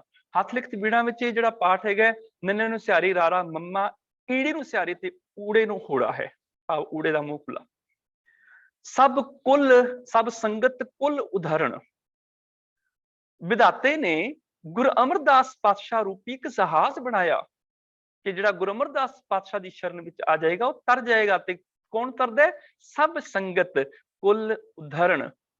ਸੰਗਤ ਇਸਤਰੀ ਲਿੰਗ ਸ਼ਬਦ ਹੋਣ ਕਰਕੇ ਤੱਤੇ ਨੂੰ ਸਿਆਰੀ ਨਾਲ ਆਇਆ ਹੈਗਾ। ਤੇ ਇਹਦਾ ਜਿਹੜਾ ਵਿਸ਼ੇਸ਼ਣ ਹੈਗਾ, ਸਭ ਇਸਤਰੀ ਲਿੰਗ ਹੋਣ ਕਰਕੇ ਭੱਬਾ ਮੁਕਤਾ ਆਇਆ। ਜਦੋਂ ਪੁਲਿੰਗ ਦੇ ਨਾਲ ਸਭ ਆਉਂਦਾ ਹੈ, ਉਦੋਂ ਭੱਬੇ ਨੂੰ ਔਂਕੜ ਹੁੰਦੀ ਹੈ। ਜਦੋਂ ਇਸਤਰੀ ਲਿੰਗ ਦੇ ਨਾਲ ਸਭ ਆਉਂਦਾ ਹੈ, ਉਦੋਂ ਭੱਬਾ ਮੁਕਤਾ ਹੁੰਦਾ ਹੈ। ਤੇ ਜਦੋਂ ਬਹੁਵਚਨ ਦੇ ਨਾਲ ਸਭ ਆਉਂਦਾ ਹੈ, ਉਦੋਂ ਭੱਬੇ ਨੂੰ ਸਿਆਰੀ ਲੱਗ ਜਾਂਦੀ ਹੈ। ਇਹ ਨਿਯਮ ਨੋਟ ਕਰ ਲਿਓ। ਸਭ ਦੇ ਭੱਬੇ ਨੂੰ ਔਂਕੜ ਨਹੀਂ ਲੱਗੀ, ਮੈਨੇ ਇਸਤਰੀ ਲਿੰਗ ਦਾ ਵਿਸ਼ੇਸ਼ਣ ਹੈ। ਉਹ ਇਸਤਰੀ ਲਿੰਗ ਸ਼ਬਦ ਹੈ ਸੰਗਤ, ਸਭ ਸੰਗਤ, ਸਾਰੀ ਸੰਗਤ। ਕੁਲ ਉਦਾਹਰਣ, ਭਾਵ ਇੱਥੇ ਕੁਲ ਦੇ ਲੇਲੇ ਨੂੰ ਔਂਕੜ ਨਹੀਂ ਲੱਗੀ, ਭਾਵ ਬਹੁਤੀਆਂ ਕੁਲਾਂ, ਬਹੁਤੀਆਂ ਕੁਲਾਂ। ਉਦਾਹਰਣ ਭਾਵੇਂ ਉਧਾਰ ਲਈ, ਸਾਰੀ ਸੰਗਤ ਦੇ ਤੇ ਸਾਰੀਆਂ ਕੁਲਾਂ ਦੇ ਉਧਾਰ ਦੇ ਲਈ ਵਿਧੀਆਂ ਕੱਢਣ ਵਾਲੇ ਵਿਧਾਤੇ ਪ੍ਰਭੂ ਨੇ ਗੁਰੂ ਅਮਰਦਾਸ ਪਾਤਸ਼ਾਹ ਰੂਪੀ ਜਹਾਜ਼ ਬਣਾ ਦਿੱਤਾ। ਬਹੁਥੋ ਵਿਧਾਤਾ ਨਿਰਮਯੋ, ਸਭ ਸੰਗਤ ਕੁਲ ਉਦਾਹਰਣ, ਗੁਰੂ ਅਮਰਦਾਸ ਕੀਰਤ ਕਹੈ। ਅਮਰਦਾਸ ਤੇ ਸੱਸੇ ਨੂੰ ਔਂਕੜ ਨਹੀਂ ਆਈ, ਸੁਬੋਧਨ ਆ ਗਿਆ। ਤੇ ਅਮਰਦਾਸ ਦਾ ਵਿਸ਼ੇਸ਼ਣ ਖੂਬੀ ਕੀ ਹੈਗੀ ਹੈ? ਉਹ ਗੁਰੂ ਨੇ, ਗੁਰ। ਇਸ ਕਰਕੇ ਗੁਰ ਦੇ ਵੀ ਰਾਰੇ ਨੂੰ ਔਂਕੜ ਨਹੀਂ ਆਈ। ਜਿੱਦਾਂ ਦਾ ਨਾਉ ਹੁੰਦਾ ਹੈ, ਉਦਾਂ ਦਾ ਹੀ ਵਿਸ਼ੇਸ਼ਣ ਹੁੰਦਾ ਹੈ। ਨਾਉ ਦੇ ਔਂਕੜ ਨਹੀਂ ਆਈ ਤੇ ਵਿਸ਼ੇਸ਼ਣ ਦੇ ਵੀ ਨਹੀਂ ਆਏਗੀ। ਨੈਚੁਰਲ ਸਾਡੀ ਪੰਜਾਬੀ ਵਿੱਚ ਵੀ ਇਦਾਂ ਹੀ ਹੈ। ਘੋੜਾ ਇੱਕ ਵਚਨ ਪੁਲਿੰਗ ਹੈ, ਉਹਦਾ ਵਿਸ਼ੇਸ਼ਣ ਚਿੱਟਾ, ਉਹ ਵੀ ਟੈਂਕੇ ਨੂੰ ਕੰਨੇ ਨਾਲ ਆਏਗਾ, ਚਿੱਟਾ। ਘੋੜਾ ਰਾੜੇ ਨੂੰ ਕੰਨਾ ਆ ਗਿਆ, ਚਿੱਟਾ ਵੀ ਟੈਂਕੇ ਨੂੰ ਕੰਨਾ ਆ ਗਿਆ, ਚਿੱਟਾ ਘੋੜਾ। ਤੇ ਜੇ ਘੋੜੇ ਹੋਵੇ ਬਹੁਵਚਨ ਰਾੜਾ ਨੂੰ ਲਾਣ ਲੱਗ ਜਾਏ, ਉਹਦਾ ਵਿਸ਼ੇਸ਼ਣ ਚਿੱਟੇ ਨੂੰ ਵੀ ਲਾਣ ਲੱਗ ਜਾਏਗੀ, ਚਿੱਟੇ ਘੋੜੇ। ਚਿੱਟਾ ਘੋੜੇ ਕੋਈ ਨਹੀਂ ਕਹੇਗਾ, ਚਿੱਟੇ ਘੋੜੇ। ਤੇ ਜੇ ਕੋਈ ਘੋੜੀ ਕਵੇ ਰਾੜੇ ਨੂੰ ਬਿਹਾਰੀ, ਫਿਰ ਟੈਂਕੇ ਨੂੰ ਵੀ ਵਿਸ਼ੇਸ਼ਣ ਨੂੰ ਵੀ ਬਿਹਾਰੀ ਲੱਗ ਜਾਏਗੀ, ਚਿੱਟੀ ਘੋੜੀ। ਤੇ ਜੇ ਬਹੁਵਚਨ ਹੋਵੇ ਘੋੜੇ ਘੋੜੀਆਂ, ਤੇ ਅੱਗੋਂ ਚਿੱਟੀਆਂ ਵੀ ਐੜੇ ਨੂੰ ਕੰਨਾ ਬਿੰਦੀ ਲੱਗ ਜਾਏਗੀ, ਚਿੱਟੀਆਂ ਘੋੜੀਆਂ। ਭਾਵ ਜਿੱਦਾਂ ਦਾ ਨਾਉ ਹੁੰਦਾ ਵਿਸ਼ੇਸ਼ਣ ਉਦਾਂ ਦਾ ਹੀ ਹੁੰਦਾ ਵੈ। ਔਰ ਗੁਰਬਾਣੀ ਵਿੱਚ ਵੀ ਇਹੀ ਨਿਯਮ ਹੈ, ਜਿੱਥੇ ਨਾਉ ਔਂਕੜ ਨਾਲ ਆਏਗਾ, ਵਿਸ਼ੇਸ਼ਣ ਵੀ ਔਂਕੜ ਨਾਲ ਆਏਗਾ। ਨਾਉ ਸਿਆਰੀ ਨਾਲ ਆਏਗਾ, ਵਿਸ਼ੇਸ਼ਣ ਵੀ ਸਿਆਰੀ ਨਾਲ ਆ ਜਾਏਗਾ। ਨਾਉ ਮੁਕਤਾ ਆਏਗਾ ਆਖਰੀ ਅੱਖਰ, ਤੇ ਵਿਸ਼ੇਸ਼ਣ ਵੀ ਆਖਰੀ ਅੱਖਰ ਮੁਕਤਾ ਆ ਜਾਏਗਾ। ਇਸ ਗੱਲ ਨੂੰ ਸਮਝਣ ਦੇ ਲਈ ਤੁਸੀਂ ਅਮੁੱਲ ਗੁਣ ਅਮੁੱਲ ਵਪਾਰ ਵਾਲੇ ਪੌੜੀ ਨੂੰ ਪੜ੍ਹ ਸਕਦੇ ਹੋ, ਉਹਦੇ ਚ ਬੜਾ ਸਪਸ਼ਟ ਸਮਝ ਆ ਜਾਏਗੀ। ਉੱਥੇ ਪਰ ਇੱਕ ਚੀਜ਼ ਹੈ, ਅਮੁੱਲ ਬਖਸ਼ੀਸ਼। ਅਮੁੱਲ ਦੇ ਲੱਲੇ ਨੂੰ ਔਂਕੜ ਲੱਗੀ, ਬਖਸ਼ੀਸ਼ ਇਸਤਰੀ ਲਿੰਗ ਹੈ। ਪ੍ਰਿੰਟਡ ਬੀੜਾਂ ਵਿੱਚ ਉੱਥੇ ਲੱਲੇ ਦੀ ਔਂਕੜ ਜਿਹੜੀ ਹੈ ਉਹ ਕਾਈ ਹੈਗੀ ਹੈ। ਹੱਥ ਲਿਖਤ ਬੀੜਾਂ ਵਿੱਚ ਲੱਲੇ ਨੂੰ ਔਂਕੜ ਨਹੀਂ ਹੈਗੀ। ਮੈਂ ਇਹ ਨਾਲ ਥੋੜਾ ਜਿਹਾ ਦੱਸ ਦਵਾਂ। ਖੈਰ, ਗੁਰੂ ਅਮਰਦਾਸ ਭਾਵ ਹੇ ਗੁਰੂ ਅਮਰਦਾਸ ਸਾਹਿਬ ਜੀ। ਸੰਬੋਧਨ ਆ ਗਿਆ ਹੇ ਅਮਰਦਾਸ, ਅੱਗੋਂ ਗੁਰ ਵੀ ਵਿਸ਼ੇਸ਼ਣ ਆ ਗਿਆ ਹੇ ਗੁਰ। ਭਾਵ हे ਗੁਰੂ ਅਮਰਦਾਸ ਸਾਹਿਬ ਜੀ ਕੀਰਤ ਕਹੈ, ਕੀਰਤ ਤੇ ਤਿੰਨ ਔਂਕੜ ਆ ਗਈ, ਭਾਵ ਪਟ ਕੀਰਤ ਇੱਕ ਵਚਨ ਪੁਲਿੰਗ, ਕਹੈ ਮੈਨੇ ਕਹਿੰਦਾ ਹੈ। ਪਟ ਕੀਰਤ ਇਹ ਗੱਲ ਆਖਦਾ ਹੈ, हे ਗੁਰੂ ਅਮਰਦਾਸ ਪਾਤਸ਼ਾਹ ਤਰਾ ਤਰਾ, ਬਚਾ ਲੈ ਰੱਖ ਲੈ। ਅਸੀਂ ਪਿੱਛੇ ਜੇ ਨਿਯਮ ਕਰਕੇ ਗਏ ਸਾਂ, ਜਦੋਂ ਹੁਕਮੀ ਭਵਿਖਤ ਮੱਧਮ ਪੁਰਖ ਇੱਕ ਵਚਨੀ ਕਿਰਿਆ ਆਉਂਦੀ ਹੈ, ਭਾਵ ਹੁਕਮ ਜਾਂ ਬੇਨਤੀ ਕੀਤੀ ਜਾਂਦੀ ਹੈ ਸਾਹਮਣੇ ਵਾਲੇ ਨੂੰ, ਮੱਧਮ ਪੁਰਖ ਨੂੰ, ਆਉਣ ਵਾਲੇ ਸਮੇਂ 'ਚ, ਉਦੋਂ ਕਿਰਿਆ ਦੇ ਆਖਰੀ ਅੱਖਰ ਨੂੰ ਸਿਹਾਰੀ ਲੱਗ ਜਾਂਦੀ ਹੈ ਜਾਂ ਔਂਕੜ ਲੱਗ ਜਾਂਦੀ ਹੈ। ਅਸੀਂ ਬਹੁਤ ਸਾਰੇ ਪ੍ਰਮਾਣ ਪਿੱਛੇ ਦੇਖ ਚੁੱਕੇ ਹਾਂ। ਤਰਾਹ ਉਹਦਾ ਫਿਰ ਉਚਾਰਨ ਨਹੀਂ ਹੁੰਦਾ, ਇਸ ਕਰਕੇ ਇੱਥੇ ਤਰਾਹੇ ਤਰਾਹੇ ਕਹਿਣਾ ਗਲਤ ਹੈ। ਰਾਖ ਪਿਤਾ ਪ੍ਰਭ ਮੇਰੇ, ਰਾਖ ਕਿਨੂੰ ਔਂਕੜ ਆ ਗਈ, ਅਸੀਂ ਔਂਕੜ ਨਹੀਂ ਬੁਲਾਈ, ਜਾਂ ਉੱਚਰ ਮਨਾ ਅਸੀਂ ਨਹੀਂ ਬੁਲਾਈ। ਇੱਥੇ ਤਰਾਹ ਤਰਾਹ ਭਾਵ ਰੱਖ ਲੈ ਤੂੰ ਰੱਖ ਲੈ, ਤੋ ਪਾ ਸ਼ਰਨ, ਤੋ ਇੱਥੇ ਤੋਆ ਨਹੀਂ ਬੋਲਣਾ, ਤੱਤੇ ਨੂੰ ਔਂਕੜ ਜਿਹੜੀ ਹੈ ਉਹਦੀ ਆਵਾਜ਼ ਲੰਮੀ ਹੋ ਜਾਏਗੀ। ਜਿਹੜੀ ਲੱਗਦੀ ਆਵਾਜ਼ ਲੰਮੀ ਕਰਨੀ ਹੁੰਦੀ ਹੈ ਉਹਦੇ ਅਖੀਰ 'ਚ ਐੜਾ ਲਾ ਦਿੱਤਾ ਜਾਂਦਾ ਹੈ। ਔਰ ਇਹ ਯਾਦ ਰੱਖਿਓ, ਆਖਰੀ ਅੱਖਰ ਐੜਾ ਮੁਕਤਾ ਹੋਵੇ ਤੇ ਆਵਾਜ਼ ਲੰਮੀ ਹੋਏਗੀ, ਉਹ ਐੜਾ ਮੁਕਤਾ ਵਿਚਕਾਰ ਆ ਜਾਏ ਫਿਰ ਨਹੀਂ।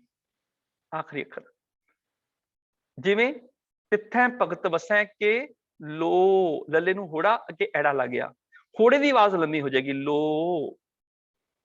ਘੇ ਪਟ ਭਾਂਡਾ ਕਹਿ ਨਾ ਕੋਏ, ਘੱਗੇ ਸਿਆਰੀ ਐੜਾ, ਘੇ ਸਿਆਰੀ ਦੀ ਆਵਾਜ਼ ਲੰਮੀ ਹੋ ਗਈ, ਘੇ ਪਟ ਭਾਂਡਾ ਕਹਿ ਨਾ ਕੋਏ।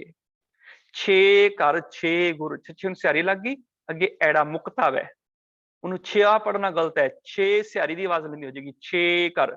ਪ੍ਰੇ, ਹੁਣ ਪ੍ਰਿਆ ਕਹਿਣਾ ਗਲਤ ਹੈ, ਪੱਪੇ ਸਿਆਰੀ ਪੈਰ ਚਰਾਰਾ ਐੜਾ, ਪ੍ਰੇ ਈ ਦੀ ਸਿਆਰੀ ਦੀ ਆਵਾਜ਼ ਲੰਮੀ ਹੋ ਜਾਏਗੀ, ਪ੍ਰੇ।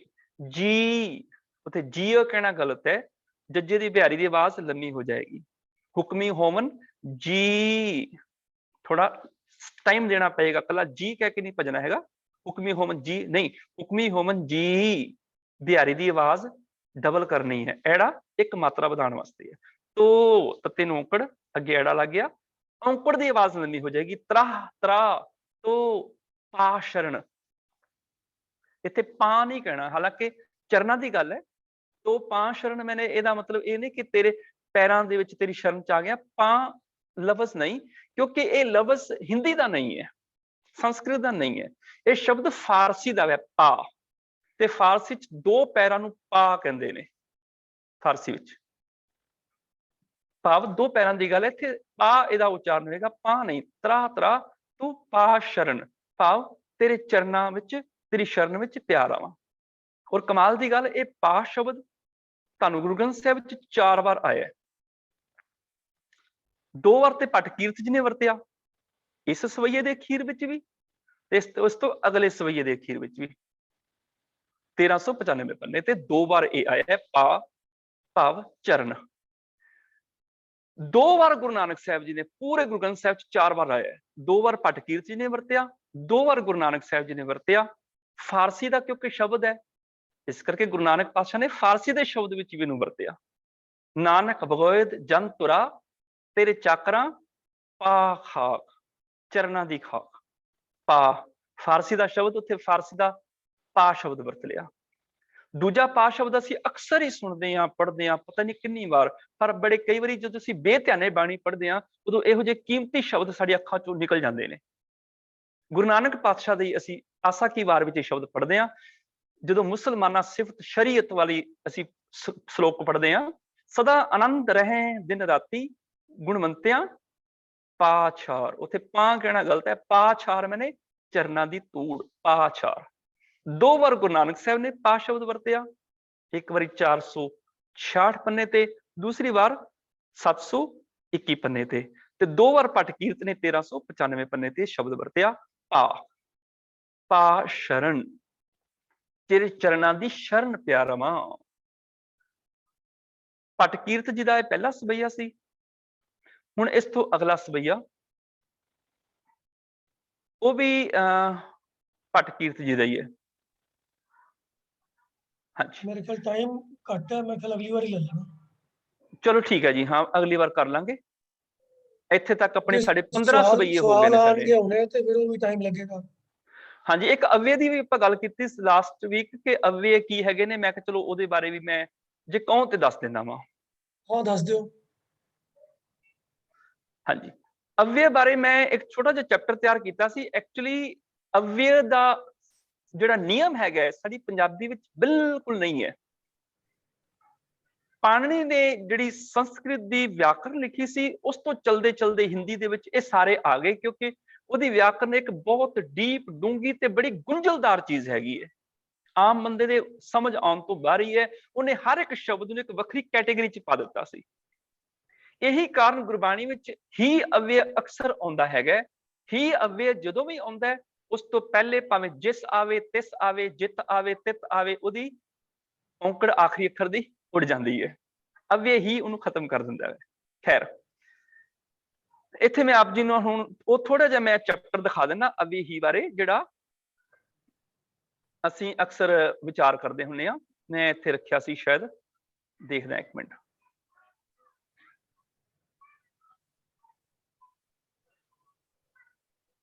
ਮੈਂ ਇਸੇ ਕਰਕੇ ਉਹ ਜਾਣ ਕੇ ਲਿਖਿਆ ਸੀ ਤਾਂ ਕਿ ਸਾਰਿਆਂ ਨੂੰ ਉਹਦੀ ਸਮਝ ਲੱਗ ਜਾਵੇ। ਅਵਯ ਉਹ ਸ਼ਬਦ ਹੁੰਦੇ ਨੇ ਜਿਨ੍ਹਾਂ ਦੇ ਉੱਪਰ ਕਿਸੇ ਦਾ ਵੀ ਫਰਕ ਨਹੀਂ ਪੈਂਦਾ, ਨਾ ਲਿੰਗ ਦਾ, ਨਾ ਵਚਨ ਦਾ, ਨਾ ਕਾਰਕ ਦਾ, ਨਾ ਕਿਸੇ ਵੀ ਚੀਜ਼ ਦਾ ਜਿੱਤੇ ਅਸਰ ਨਾ ਹੋਵੇ, ਉਹਨੂੰ ਕਦੇ ਜਿਹਦੇ ਤੇ ਵਿਅ ਨਾ ਹੋ ਸਕੇ। ਅਵਯ, ਵਿਅ ਤੋਂ ਰਹਿਤ। ਹਾਲੋ ਜੀ, ਜਿਨ੍ਹਾਂ ਦੇ ਉੱਪਰ ਕਿਸੇ ਲਿੰਗ ਦਾ, ਵਚਨ ਦਾ, ਕਾਰਕ ਦਾ ਕੋਈ ਵੀ ਅਸਰ ਨਾ ਹੋਵੇ, ਉਹਨੂੰ ਕਹਿੰਦੇ ਨੇ ਅਵਯ। ਭਾਵ ਮੂਲਕ ਸ਼ਬਦ ਚ ਕੋਈ ਫਰਕ ਨਹੀਂ ਪੈਂਦਾ, ਜਿਵੇਂ ਅੱਜ, ਕੱਲ, ਇੱਧਰ, ਉੱਧਰ, ਵੀ, ਜਦ, ਤੱਕ, ਹੀ, ਜਦੋਂ, ਕਦੋਂ, ਜੇਕਰ, ਇਹਨਾਂ ਉੱਪਰ ਕੋਈ ਲਿੰਗ ਦਾ ਫਰਕ ਨਹੀਂ ਪਏਗਾ। ਅੱਜ ਮੈਂ ਆਇਆ, ਅੱਜ ਅੱਜ ਹੀ ਰਹਿਣਾ। ਅੱਜ ਮੈਂ ਆਈ ਇਸਤਰੀ ਲਿੰਗ ਤਾਂ ਵੀ ਅੱਜ ਹੀ ਰਹਿਣਾ। ਅੱਜ ਉਹ ਆਏ ਬਹੁਵਚਨ ਆਏਗਾ ਤਾਂ ਵੀ ਅੱਜ ਹੀ ਰਹਿਣਾ। ਭਾਵੇਂ ਇਸਤਰੀ ਲਿੰਗ, ਭਾਵੇਂ ਪੁਲਿੰਗ, ਭਾਵੇਂ ਇੱਕ ਵਚਨ, ਭਾਵੇਂ ਬਹੁਵਚਨ, ਇਹਦੇ ਉੱਪਰ ਕੋਈ ਸਮੇਂ ਦਾ ਅਰਥ ਨਹੀਂ ਅਸਰ ਨਹੀਂ ਪਏਗਾ। ਉਹਨੂੰ ਕਹਿੰਦੇ ਨੇ ਅਵਯ, ਜਿਹੜਾ ਆਪਣੇ ਸ਼ਬਦ, ਮੂਲ ਸ਼ਬਦ ਕਦੀ ਫਰਕ ਨਹੀਂ ਪੈਂਦਾ, ਬਦਲਦੇ ਨਹੀਂ ਹਨ, ਉਹ ਸਾਰੇ ਅਵਯ ਸ਼ਬਦ ਹੁੰਦੇ ਨੇ। ਅਵਯ 5 ਤਰ੍ਹਾਂ ਦੇ ਹੁੰਦੇ ਨੇ ਜੀ। ਸੰਖੇਪ ਚ ਮੈਂ ਦੱਸ ਰਿਹਾ ਕਿਉਂਕਿ ਮੈਂ ਵਿਆਖਿਆ ਦੀ ਬਹੁਤ ਲੰਮੀ ਚੌੜੀ ਹੈ, ਸਿਰਫ ਸ਼ਾਰਟ ਚ ਦੱਸ ਰਿਹਾ। ਕਿਰਿਆ ਵਿਸ਼ੇਸ਼ਣ ਅਵਯ, ਸੰਬੰਧ ਬੋਧਕ ਅਵਯ, ਸਮੁੱਚ ਬੋਧਕ ਅਵਯ, ਵਿਸਮੈਮਾਦਿਕ ਬੋਧ ਅਵਯ ਤੇ ਨਿਪਾਤ ਅਵਯ। ਜਿਹੜਾ ਹੀ ਹੈਗਾ ਗੁਰਬਾਣੀ ਚ ਆਉਂਦਾ ਉਹ ਨਿਪਾਤ ਅਵਯ ਦੇ ਵਿੱਚ ਆ ਜਾਂਦਾ ਹੈ। ਕਿਰਿਆ ਵਿਸ਼ੇਸ਼ਣ ਵਾਲੇ ਹੁੰਦੇ ਨੇ ਜਿਹੜੇ ਸ਼ਬਦ ਕਿਰਿਆ ਦੀ ਵਿਸ਼ੇਸ਼ਤਾ ਦੱਸਦੇ ਨੇ, ਉਹਨੂੰ ਕਿਰਿਆ ਵਿਸ਼ੇਸ਼ਣ ਅਵਯ ਕਹਿੰਦੇ ਨੇ। ਜਿਵੇਂ ਤੇਜ਼, ਹੋਲੀ, ਸੋਹਣਾ। ਜਿਵੇਂ ਦੇਖੋ, ਸੁਰਜੀਤ ਹਰ ਰੋਜ਼ ਪੜ੍ਹਦਾ ਹੈ। ਪੜ੍ਹਨ ਦੀ ਵਿਸ਼ੇਸ਼ਤਾ, ਪੜ੍ਹਨਾ ਕਿਰਿਆ ਹੈ, ਉਹਦੀ ਵਿਸ਼ੇਸ਼ਤਾ ਹਰ ਰੋਜ਼। ਹੁਣ ਹਰ ਰੋਜ਼ ਅਵਯ ਹੈਗਾ, ਇਹ ਕਿਸੇ ਵੀ ਕਿਰਿਆ ਨਾਲ ਲੱਗ ਸਕਦਾ ਹੈ। ਕਿਰਿਆ ਦੀ ਵਿਸ਼ੇਸ਼ਤਾ ਦੱਸ ਰਿਹਾ, ਹਰ ਰੋਜ਼ ਪੜ੍ਹਦਾ ਹੈ, ਉਹ ਇੱਥੇ ਆਉਂਦਾ ਹੈ। ਇੱਥੇ ਸ਼ਬਦ ਜਿਹੜਾ ਉਹ ਅਵਯ ਬਣ ਗਿਆ। ਤੁਸੀਂ ਸੋਹਣਾ ਲਿਖਦੇ ਹੋ, ਲਿਖਣ ਕਿਰਿਆ ਦੇ ਨਾਲ ਅਵਯ ਆ ਗਿਆ ਸੋਹਣਾ, ਇਹ ਕਿਰਿਆ ਵਿਸ਼ੇਸ਼ਣ ਅਵਯ ਹੈਗਾ। ਗੁਰਮੀਤ ਤੇਜ਼ ਦੌੜਦਾ ਹੈ, ਦੌੜਨ ਦੀ ਵਿਸ਼ੇਸ਼ਤਾ ਆ ਗਈ ਤੇਜ਼, ਇੱਥੇ ਤੇਜ਼ ਅਵਯ ਜਿਹੜਾ ਕਿਰਿਆ ਵਿਸ਼ੇਸ਼ਣ ਅਵਯ ਹੈ। ਹਾਥੀ ਹੌਲੀ ਚੱਲਦਾ ਹੈ, ਹੌਲੀ ਅਵਯ ਜਿਹੜਾ ਉਹ ਚੱਲਦਾ ਦੇ ਨਾਲ ਕਿਰਿਆ ਵਿਸ਼ੇਸ਼ਣ ਅਵਯ ਆ ਗਿਆ। ਅੱਗੋਂ ਦੀਆਂ 3 ਕਿਸਮਾਂ ਹੁੰਦੀਆਂ ਨੇ, ਸਧਾਰਨ ਕਿਰਿਆ ਵਿਸ਼ੇਸ਼ਣ ਅਵਯ, ਸੰਯੋਜਕ ਕਿਰਿਆ ਵਿਸ਼ੇਸ਼ਣ ਅਵਯ, ਅਨੁਬੱਧ ਕਿਰਿਆ ਵਿਸ਼ੇਸ਼ਣ ਅਵਯ। ਰੂਪ ਦੇ ਆਧਾਰ ਤੇ 3 ਭੇਦ ਹੁੰਦੇ ਨੇ, ਮੂਲ, ਯੌਗਿਕ ਤੇ ਸਥਾਨਿਕ। ਅਰਥਾਂ ਦੇ ਅਨੁਸਾਰ ਇਹਦੇ 4 ਭੇਦ ਹੁੰਦੇ ਨੇ, ਕਾਲਵਾਚਕ ਕਿਰਿਆ ਵਿਸ਼ੇਸ਼ਣ ਅਵਯ, ਸਥਾਨਵਾਚਕ ਕਿਰਿਆ ਵਿਸ਼ੇਸ਼ਣ ਅਵਯ, ਪ੍ਰਮਾਣਵਾਚਕ ਕਿਰਿਆ ਵਿਸ਼ੇਸ਼ਣ ਅਵਯ ਤੇ ਰੀਤੀਵਾਚਕ ਕਿਰਿਆ ਵਿਸ਼ੇਸ਼ਣ ਅਵਯ। ਦੂਜੇ ਤਰ੍ਹਾਂ ਦੇ ਸੀਗੇ ਸੰਬੰਧ ਬੋਧਕ, ਜਿਹੜੇ ਅਵਯ ਸੰਖਿਆ ਤੋਂ ਬਾਅਦ ਆ ਕੇ ਨਾਉ ਦਾ ਸੰਬੰਧ ਬਾਕੀ ਸ਼ਬਦਾਂ ਨਾਲ ਕਰਦੇ ਨੇ। ਜਾਨੇ ਫਲਾਣੇ ਦੀ ਖਾਤਰ, ਫਲਾਣੇ ਦੇ ਅਨੁਸਾਰ, ਫਲਾਣੇ ਤੋਂ ਪਹਿਲਾਂ, ਫਲਾਣੇ ਦੇ ਵੱਲ, ਭਾਵ ਨਾਉn ਦੇ ਨਾਲ ਲੱਗ ਕੇ ਉਦੋਂ ਬਾਕੀ ਸ਼ਬਦਾਂ ਨਾਲ ਸੰਬੰਧ ਜੋੜਦੇ ਨੇ, ਉਹਨੂੰ ਸੰਬੰਧ ਬੋਧਕ ਅਵਯ ਕਹਿੰਦੇ ਨੇ। ਇਹਦੇ ਵੀ 3 ਭੇਦ ਹੁੰਦੇ ਨੇ ਜੀ, ਸਵਈ ਭਗਤਿਕ, ਨਿਰਵਿਭਕਤਿਕ ਤੇ ਉਭੇ ਵਿਭਕਤਿਕ। ਸਮੁੱਚ ਬੋਧਕ ਅਵਯ ਹੁੰਦੇ ਨੇ ਜਿਹੜੇ 2 ਵਾਕਾਂ ਨੂੰ ਆਪਸ ਜੋੜਦੇ ਨੇ, ਜਿਹਨੂੰ ਅਸੀਂ ਯੋਜਕ ਕਹਿੰਦੇ ਆ, ਕੰਜੰਕਸ਼ਨ ਕਹਿੰਦੇ ਆ ਅਸੀਂ। ਜਿੱਥੇ, ਪਰ, ਇਸ ਲਈ, ਇਸ ਕਾਰਨ, ਕਿਉਂਕਿ, ਤਾਂ ਕਿ, ਜਾਂ, ਭਾਵੇਂ, ਅਸੀਂ ਇਹ ਕੀਤਾ ਹੋਇਆ ਯੋਜਕ ਜਿਹੜਾ ਕੰਜੰਕਸ਼ਨ। ਜਾਂ, ਤਾਂ, ਪਿੱਛੇ ਅਸੀਂ ਇਹ ਵੀ ਸ਼ਬਦ ਕੀਤੇ ਸਨ। ਸਮੁੱਚੇ ਬੋਧਕ ਅਵਯ 2 ਤਰ੍ਹਾਂ ਦੇ ਹੁੰਦੇ ਨੇ ਜੀ, ਸਮਾਨਾਧਿਕਰਨ ਸਮੁੱਚ ਬੋਧ ਅਵਯ ਤੇ ਵਿਅਧਿਕਰਨ ਸਮੁੱਚ ਬੋਧ ਅਵਯ। ਚੌਥੇ ਆਗੇ ਵਿਸਮੈਮਾਦਿਕ ਬੋਧ ਅਵਯ, ਜਿਹੜੇ ਵਿਸਮਾਦ ਪੈਦਾ ਕਰਦੇ ਨੇ, ਖੁਸ਼ੀ, ਦੁੱਖ, ਨਫ਼ਰਤ, ਹੈਰਾਨੀ, ਹਰਸ਼, ਵਾਹ, ਕਾਸ਼, ਸ਼ਾਬਾਸ਼, ਹਾਏ, ਚੀ। ਇਹਨਾਂ ਦੀ ਖੂਬੀ ਇਹ ਹੁੰਦੀ ਹੈ, ਇਹ ਕਿਸੇ ਵਾਕ ਦੇ ਨਾਲ ਨਹੀਂ ਜੁੜੇ ਹੁੰਦੇ। ਹੈਰਾਨੀ ਦੇ, ਨਫ਼ਰਤ ਦੇ ਸਾਰੇ ਭਾਵ ਤੇ ਪ੍ਰਗਟ ਕਰਦੇ ਨੇ, ਪਰ ਇਹਨਾਂ ਦਾ ਸੰਬੰਧ ਵਾਕ ਦੇ ਕਿਸੇ ਸ਼ਬਦ ਨਾਲ ਨਹੀਂ ਹੁੰਦਾ। ਇੰਡੀਵਿਜੂਅਲ ਇਕੱਲੇ ਤੌਰ ਤੇ ਸਾਰਾ ਕੁਝ ਹੁੰਦੇ ਨੇ। ਕੱਲਾ ਕਹਿ ਦੋ ਵਾਹ ਕਾਫੀ ਹੈ, ਕੱਲਾ ਕਹਿ ਦੋ ਹਾਏ, ਸ਼ਾਬਾਸ਼, ਛੀ, ਕਿਸੇ ਵਾਕ ਨਾਲ ਜੋੜਨ ਦੀ ਲੋੜ ਨਹੀਂ। ਇਹਨਾਂ ਕੱਲਿਆਂ ਦੇ ਹੀ ਅਰਥ ਬਣ ਜਾਂਦੇ ਨੇ। ਇਸ ਕਰਕੇ ਇਹਨੂੰ ਵਿਸਮੈ ਮਾਦਿਕ ਬੋਧਕ ਅਵਯੈ ਕਹਿੰਦੇ ਨੇ। ਇਹ 7 ਤਰ੍ਹਾਂ ਦੇ ਹੁੰਦੇ ਨੇ: ਹਰਕ ਬੋਧਕ, ਸ਼ੋਕ ਬੋਧਕ, ਵਿਸਮੈਆਦਿਕ ਬੋਧਕ, ਤਿਰਸਕਾਰ ਬੋਧਕ, ਸਵੀਕ੍ਰਿਤਿਕ ਬੋਧਕ, ਸੰਬੋਧਨ ਬੋਧਕ ਤੇ ਅਸ਼ੀਰਵਾਦ ਬੋਧਕ। ਕਿਸੇ ਨੂੰ ਅਸ਼ੀਰਵਾਦ ਦੇਣੀ, ਤੂੰ ਜਿਉਂਦਾ ਰਹਿ, ਤੇਰਾ ਭਲਾ ਹੋਵੇ, ਤੂੰ ਵਸਦਾ ਰਹਿ, ਏਦਾਂ। ਆ ਗਏ ਜੀ ਨਿਪਾਤਵਯ, ਜਿਹੜੇ ਅਸੀਂ ਗੁਰਬਾਣੀ ਚ ਹੀ ਦੀ ਅਕਸਰ ਗੱਲ ਕਰਦੇ ਹੁੰਦੇ ਆ। ਜਿਹੜੇ ਸ਼ਬਦ ਨਵੀਨਤਾ ਜਾਂ ਚਮਤਕਾਰ ਉਤਪੰਨ ਕਰਦੇ ਨੇ, ਇੱਕ ਵੱਖਰਾ ਰੂਪ ਕਰ ਦਿੰਦੇ ਨੇ। ਅਸੀਂ ਕਹਿੰਦੇ ਆ ਰਾਮ ਆਏਗਾ, ਅਸੀਂ ਕਹਿੰਦੇ ਰਾਮ ਹੀ ਆਏਗਾ, ਇੱਕ ਵਿਸ਼ੇਸ਼ ਵੱਖਰਾ ਕਰ ਦਿੱਤਾ ਵੀ ਹੋਰ ਕਿਸੇ ਨੇ ਨਹੀਂ ਆਣਾ ਉਸ ਤੋਂ ਇਲਾਵਾ, ਰਾਮ ਹੀ ਆਏਗਾ। ਇੱਕ ਨਵੀਨਤਾ ਆ ਗਈ, ਇੱਕ ਚਮਤਕਾਰ। ਵੀ, ਹੀ, ਤੱਕ, ਮਾਤਰ, ਮੈਂ ਵੀ ਜਾਵਾਂਗਾ, ਇੱਕ ਵੱਖਰਾਪਨ ਹੋ ਗਿਆ ਵੀ 10 ਲੋਕ ਜਾ ਰਹੇ ਨੇ, ਮੈਂ ਜਾਵਾਂਗਾ ਗੱਲ ਵੱਖਰੀ ਹੈ, ਪਰ ਮੈਂ ਵੀ ਜਾਵਾਂਗਾ, ਆਪਣੇ ਆਪ ਨੂੰ ਵਿਸ਼ੇਸ਼ ਕਰ ਦਿੱਤਾ, ਮੈਂ ਨਵੀਨਤਾ ਦੇ ਦਿੱਤੀ ਵੀ ਮੈਂ ਵੀ ਜਾਣਾ ਹੀ ਜਾਣਾ, ਮੈਂ ਵੀ ਉੱਥੇ ਵੀ ਨਿਪਾਤਵਯ ਆ ਗਿਆ। ਸੁਰਿੰਦਰ ਨੇ ਹੀ ਰੋਟੀ ਖਾਧੀ। ਬੰਦੇ ਤੇ 100 ਸਨ, ਪਰ ਇੱਕ ਨਵੀਨਤਾ, ਵੱਖਰੀ ਵਿਸ਼ੇਸ਼ਤਾ ਇਹ ਹੋਗੀ ਵੀ 99 ਨੇ ਨਹੀਂ ਖਾਧੀ, ਸਿਰਫ ਸੁਰਿੰਦਰ ਨੇ ਹੀ ਰੋਟੀ ਖਾਧੀ। ਇੱਕ ਨਵੀਨਤਾ ਆ ਗਈ ਉਸ ਦ੍ਰਿਸ਼ ਦੇ ਵਿੱਚ। ਤੂੰ ਤਾਂ ਪੜ੍ਹਾਈ ਕਰੇਗਾ ਹੀ, ਬਾਕੀਆਂ ਨੂੰ ਵੀ ਪੜ੍ਹਾ ਦੇਗਾ। ਤੂੰ ਤਾਂ ਪੜ੍ਹਾਈ ਕਰੇਗਾ ਹੀ, ਬਾਕੀਆਂ ਨੂੰ ਵੀ ਪੜ੍ਹਾ ਦੇਗਾ। ਹੀ ਤੇ ਵੀ, ਉਹ ਤੁਹਾਡੇ ਨਾਲ ਬੋਲਿਆ ਤੱਕ ਨਹੀਂ। ਤੱਕ ਜਿਹੜਾ ਇੱਥੇ ਨਿਪਾਤ ਅਵਯ ਹੈਗਾ, ਜਿਹਨੇ ਵੱਖਰਾ ਕਰ ਦਿੱਤਾ। ਆਓ ਬੰਦਾ ਬੋਲਿਆ ਤੇ ਸਾਰਿਆਂ ਨਾਲ ਹੈ, ਪਰ ਤੁਹਾਡੇ ਨਾਲ ਬੋਲਿਆ ਤੱਕ ਨਹੀਂ। ਪੜ੍ਹਨ ਮਾਤਰ ਨਾਲ ਹੀ ਸਾਰਾ ਕੁਝ ਨਹੀਂ ਸਿੱਖਿਆ ਜਾ ਸਕਦਾ। ਪੜ੍ਹਨ ਮਾਤਰ, ਕੇਵਲ ਪੜ੍ਹਨ ਨਾਲ ਹੀ ਸਾਰਾ ਕੁਝ ਸਿੱਖਿਆ ਨਹੀਂ ਜਾ ਸਕਦਾ। ਕੇਵਲ ਪੜ੍ਹਨ, ਕੇਵਲ ਤੇ ਮਾਤਰ ਜਿਹੜੇ ਨੇ ਨਿਪਾਤ ਅਵਯ, ਭਾਵ ਇਹ ਜਿਹੜੇ ਅਵਯ ਹੈਗੇ ਨੇ, ਇਹਨਾਂ ਸ਼ਬਦਾਂ ਨੂੰ ਅਕਸਰ ਅਸੀਂ ਗੁਰਬਾਣੀ ਵਿੱਚ ਅਨੇਕਾਂ ਥਾਵਾਂ ਤੇ ਪੜ੍ਹਦੇ ਹਾਂ, ਪਰ ਹੀ ਦੇ ਉੱਪਰ ਜਿਹੜਾ ਸਾਡੀ ਗ੍ਰਾਮਰ, ਗੁਰਬਾਣੀ ਦੀ ਗ੍ਰਾਮਰ ਜਿਹੜੀ ਉਹ ਜ਼ਿਆਦਾ ਟਿਕੀ ਹੋਈ ਹੈ, ਕਿਉਂਕਿ ਹੀ ਇੱਕ ਐਸਾ ਅਵਯ ਹੈਗਾ ਜਿਹੜਾ ਆਪਣੇ ਤੋਂ ਪਹਿਲੇ ਜਿਸ, ਤਿਸ, ਇਸ, ਉਸ, ਕਿਸ, ਇਤ, ਜਿਤ, ਕਿਤ, ਉਤ, ਇਤ, ਇਹਨਾਂ ਦੀ ਔਂਕੜ ਖਾ ਜਾਂਦਾ ਵੈ। ਇਹ ਅਵਯ ਐਸਾ ਹੈਗਾ। ਠੀਕ ਹੈ ਜੀ, ਧੰਨਵਾਦ। ਤੇ ਹੁਣ ਕੋਈ ਸਵਾਲ ਜਵਾਬ ਹੋਣ ਤੇ ਮੈਨੂੰ ਆਪ ਦੱਸ ਦਿਓ ਜੀ।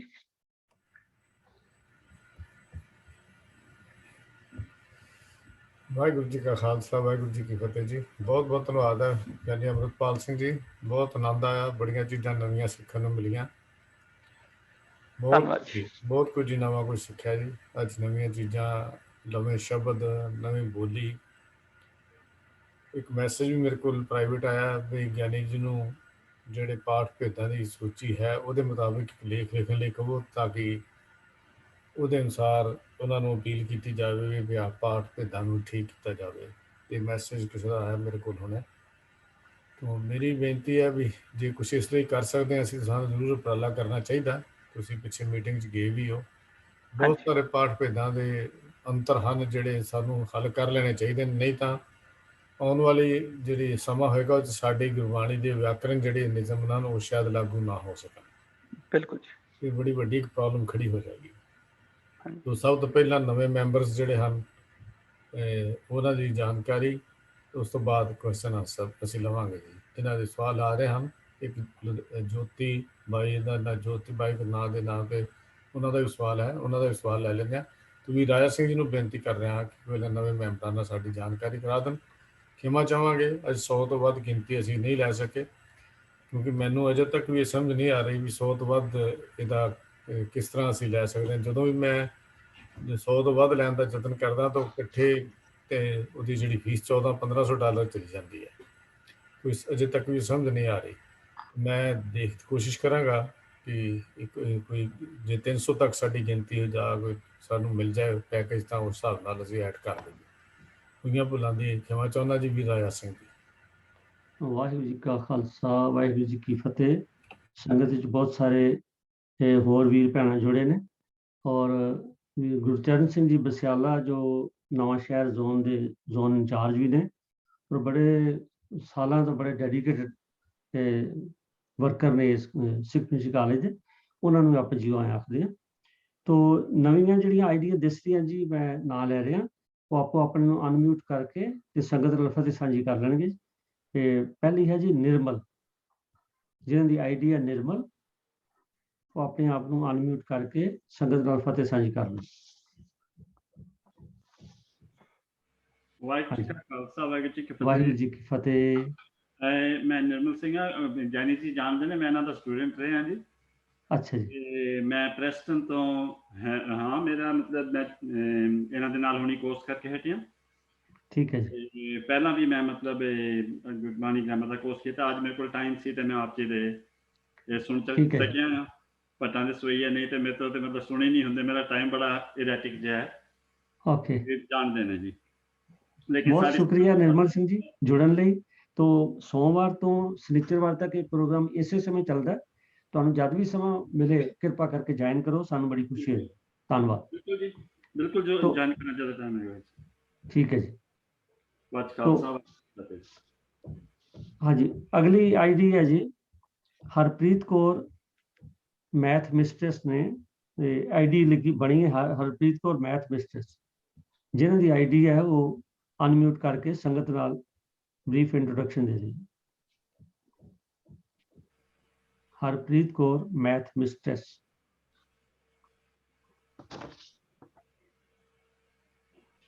ਇਨ ਦੀ ਮੇਨ ਟਾਈਮ ਮੈਂ ਅਗਲਾ ਨਾਮ ਬੋਲਦਾ ਜੀ। ਅਗਲਾ ਨਾਮ ਹੈ ਜੀ ਪਰਮਜੀਤ ਸਿੰਘ ਪੰਜਾਬੀ ਮਾਸਟਰ। तो ਜਿਹੜੀ आईडी है परमजीत सिंह पंजाबी मास्टर, वो अपने आप अनम्यूट कर लो जी।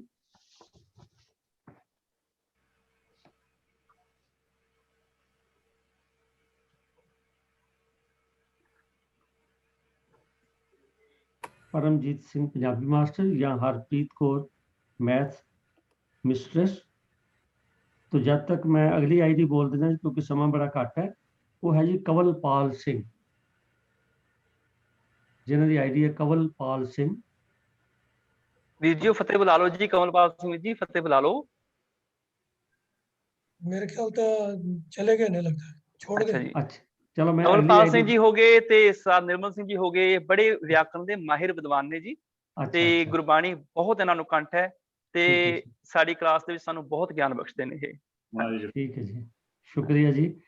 गगनदीप कौर आईडी है जी गगनदीप कौर।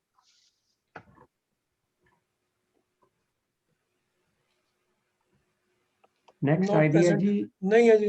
और अच्छा जी, नेक्स्ट आईडी है जी SRL Lenovo vibe K4 node. इस तरह की आईडी है, जिन्हों की आईडी होवे अपने आप अनम्यूट कर लो जी। वो श्री लेनोवो। हाँ जी, हाँ जी, करती रिक्वेस्ट। हाँ जी, अपने आप अनम्यूट कर लो जी ते अपनी ब्रीफ इंट्रोडक्शन दे जी। नेक्स्ट बोलो। नेक्स्ट है जी सुरिंदर कौर, जिन्हों की आईडी है सुरिंदर कौर। सुरेंद्र पाल कौर है। हाँ सॉरी, सुरिंदर पाल कौर, ठीक। हाँ जी, सुरिंदर पाल कौर जिन्हों की आईडी है जी अनम्यूट हो जाओ। और तुसीं हाँ जी, हाँ जी, बोलो जी। वाई खालसा फतेह जी। हाँ जी, ਤੁਹਾਡਾ बोलो जी अपना थोड़ी फिर इंट्रोडक्शन दे म्यूट हो दी। गए, दोबारा म्यूट ਦੁਬਾਰਾ हो गए। ਮੀਟ ਹੋ ਗਿਆ, ਅਨਮਿਊਟ ਕਰੋ ਜੀ ਸੁਰਿੰਦਰਪਾਲ ਦੇ ਨਾਮ। सुरेंद्र पाल कौर जिन्हों की आईडी है जी, वो दोबारा अनम्यूट कर लो। ਹਾਂਜੀ, ਹੋ ਗਿਆ ਜੀ। हाँ जी, हाँ जी, बोलो जी। वाहिगुरू जी का खालसा वाहिगुरू जी की फतेह। हाँ जी, ब्रीफ इंट्रोडक्शन दे दी कित्थों आया तुसी? हाँ जी, लुधियाने तो है जी। पहला ऐसे लुधियाने। इन्हां दी क्लास लई सी, व्याकरण दी क्लास विच इन्हां दी सीगे। अच्छा, ठीक है जी, हाँ जी, ठीक है जी। तुसी ठीक है जी, दर्शन अगे दियो। नेक्स्ट। हाँ जी, और कोई ਤੁਹਾਡਾ ਸੁਜੈਸ਼ਨ ਹੋਵੇ ਜਾਂ ਤੁਹਾਡਾ ਕੋਈ ਕੁਐਸਚਨ ਹੋਵੇ ਗੁਰਬਾਣੀ ਗੁਰ ਇਤਿਹਾਸ ਬਾਰੇ, ਮਰਿਆਦਾ ਬਾਰੇ, ਉਹ ਵੀ ਤੁਸੀਂ ਭੇਜ ਸਕਦੇ ਹੋ। ਧੰਨਵਾਦ। तो ठीक है ਕੁਝ जी। ਨਾਂ ਨੇ ਜੀ ਜਿਹੜੇ ਆਲਰੇਡੀ ਜੁਆਇਨ ਕੀਤੇ ਨੇ, ਪਰ ਅੱਜ ਦੋ ਆ ਰਹੇ ਨੇ। ਅਗਰ ਉਹ ਨਵੇਂ ਨੇ ਤੇ ਉਹ ਆਈਡੀਆਂ ਦੋ ਦਿਸ ਰਹੀਆਂ, ਕਿਰਪਾ ਕਰਕੇ ਅਨਮਿਊਟ ਹੋ ਜਾਣ। ਇੱਕ ਹੈ ਜੀ ਅਮਰਜੀਤ ਕੌਰ। ਹੁਣ ਤਾਂ ਇੱਕੋ ਹੀ ਹੈ। ਅੱਛਾ ਜੀ, ਤੇ ਜੇ ਇਹ ਪਹਿਲੀ ਵਾਰੀ ਆਏ ਨੇ ਤੇ ਅਨਮਿਊਟ ਹੋ ਜਾਣ। ਇਸੇ ਤਰ੍ਹਾਂ ਸੁਖਦੇਵ ਕੌਰ, ਇੱਕ ਤੇ ਭੈਣ ਜੀ ਰੋਜ਼ ਆਉਂਦੇ ਨੇ, ਅੱਜ ਦੋ ਆਈਡੀਜ਼ ਨੇ। ਜੇ ਸੁਖਦੇਵ ਕੌਰ ਕੋਈ ਨਵੇਂ ਜੁਆਇਨ ਕੀਤੇ ਨੇ ਤਾਂ ਅਨਮਿਊਟ ਕਰ ਲਓ ਜੀ। सुखदीप इसी कौर है तरह जी एक- एक तो। हाँ जी, सुखदेव कौर। नहीं, है सुखदेव जी। कौर है, एक सुखदीप कौर है। हाँ जी, उस ਵੇਲੇ ਸੁਖਬੀਰ ਕੌਰ ਤੋਂ ਇਲਾਵਾ ਵੀ ਸੁਖਦੇਵ ਕੌਰ ਦੋ ਸਨ। इस वेले इक्को ही है। ਉਹ ਫਿਰ ਹੁਣ ਚਲੇ ਗਏ ਹੋਣੇ ਜਾਂ। ਤੇ ਇਸੇ ਹਾਂਜੀ। ਤਰ੍ਹਾਂ ਸੁਖਬੀਰ ਕੌਰ, ਇਹ ਵੀ ਅਨਮਿਊਟ ਕਰ ਲਓ ਜੀ। कश्मीर सिंह कश्मीर सिंह कह रहे हैं जी। कश्मीर मानसा लिखते नो ऑप्शन फॉर अनम्यूट। हाँ जी, एक आईडी होर रह गई जी, वो भी ऑलरेडी रोज होती है, अज 2 दस रहे ने हरजीत कौर।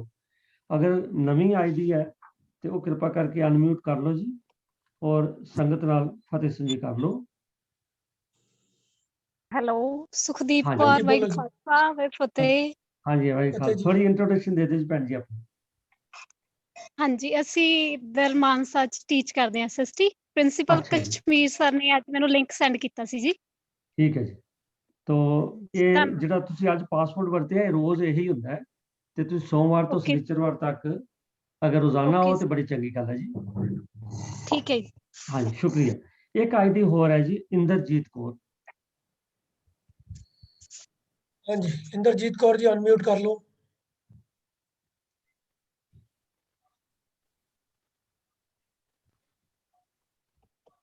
रिक्वेस्ट ਬਸ करती ਇੰਨੀ ਨਵੀਂ इंद्रजीत ਆਈਡੀ कौर ਸਨ जी। ਜੀ। ਹਾਂਜੀ ਜੇ ਅਨਮਿਊਟ ਹੁੰਦਾ ਤੇ ਠੀਕ ਹੈ, ਨਹੀਂ ਤੇ ਤੁਸੀਂ ਆਪਣਾ ਪ੍ਰੋਗਰਾਮ ਅਗਲਾ चलो जी हुन फिर जिन्हां दे हैंड रेस ने हो गया। ਵਾਹਿਗੁਰੂ ਜੀ ਕਾ ਖਾਲਸਾ ਵਾਹਿਗੁਰੂ ਜੀ ਕੀ ਫਤਿਹ ਜੀ। कश्मीर सिंह। ਹਾਂਜੀ ਖਾਲਸਾ हाँ जी ਫਤਿਹ। कश्मीर सिंह जी। ਵੀਰ ਜੀ ਡਿਸਟ੍ਰਿਕਟ ਮਾਨਸਾ ਤੋਂ ਅੱਜ ਕਾਫੀ ਅਧਿਆਪਕ ਜੁੜੇ ਸੀ, ਬਟ ਸ਼ਾਇਦ ਅਨਮਿਊਟ ਦੀ ਵਜ੍ਹਾ ਕਰਕੇ ਉਹ ਆਪਣੀ ਇੰਟਰੋਡਕਸ਼ਨ ਨਹੀਂ ਦੇ ਸਕੇ। Paramjit Singh Punjabi master, Gagandeep Kaur math mistress, Harpreet Kaur math mistress, ਅੱਛਾ ਇਹ ਸਾਰੇ ਡਿਸਟ੍ਰਿਕਟ ਮਾਨਸਾ ਤੋਂ ਅੱਜ ਕਾਫੀ ਜੁੜੇ ਸੀਗੇ ਜੀ। ਅੱਛਾ ਅੱਛਾ ਪਰ ਉਹ ਸ਼ਾਇਦ ਇੰਟਰੋਡਕਸ਼ਨ ਨਹੀਂ ਦੇ ਸਕੇ, ਇਸ ਕਰਕੇ ਵੀ ਸ਼ਾਇਦ ਉਹ ਅਨਮਿਊਟ ਦੀ ਉਹਨਾਂ ਕੋਲ ਆਪਸ਼ਨ ਨਹੀਂ ਸੀ ਮੈਨੂੰ ਲੱਗਦਾ। ਠੀਕ ਹੈ ਜੀ। हुन ਕੋਈ ते ਨਹੀਂ ਤੁਸੀਂ पंजाबी मास्टर जी दे ते अनम्यूट हैगा माइक। ਅੱਛਾ ਜੀ। ਹੈਲੋ ਸਤਿ ਸ਼੍ਰੀ ਅਕਾਲ ਜੀ, ਪਰਮਜੀਤ ਸਿੰਘ ਬੋਲਦਾ ਜੀ। ਹਾਂਜੀ ਸਤਿ ਸ਼੍ਰੀ ਅਕਾਲ हाँ ਜੀ। जी सत श्री ਹਾਂਜੀ ਬਹੁਤ ਵਧੀਆ ਲੱਗਿਆ ਸਰ, ਵਿਚਾਰਾਂ ਸੁਣੀਆਂ, ਬੜਾ ਆਨੰਦ ਆਇਆ ਧੰਨਵਾਦ। ਤੇ ਵਧੀਆ ਵਿਚਾਰ ਚਰਚਾ ਬਹੁਤ ਅੱਛੀ ਹੁੰਦੀ ਹੈ ਜੀ। ਤੇ ਬਾਕੀ ਮਾਲਕ ਦੇ ਨਾਮ ਨਾਲ ਜੁੜਦੇ ਆ ਤਾਂ ਬਹੁਤ ਵਧੀਆ, ਠੀਕ ਹੈ। ਬੜਾ ਵਧੀਆ ਲੱਗਿਆ ਸਰ।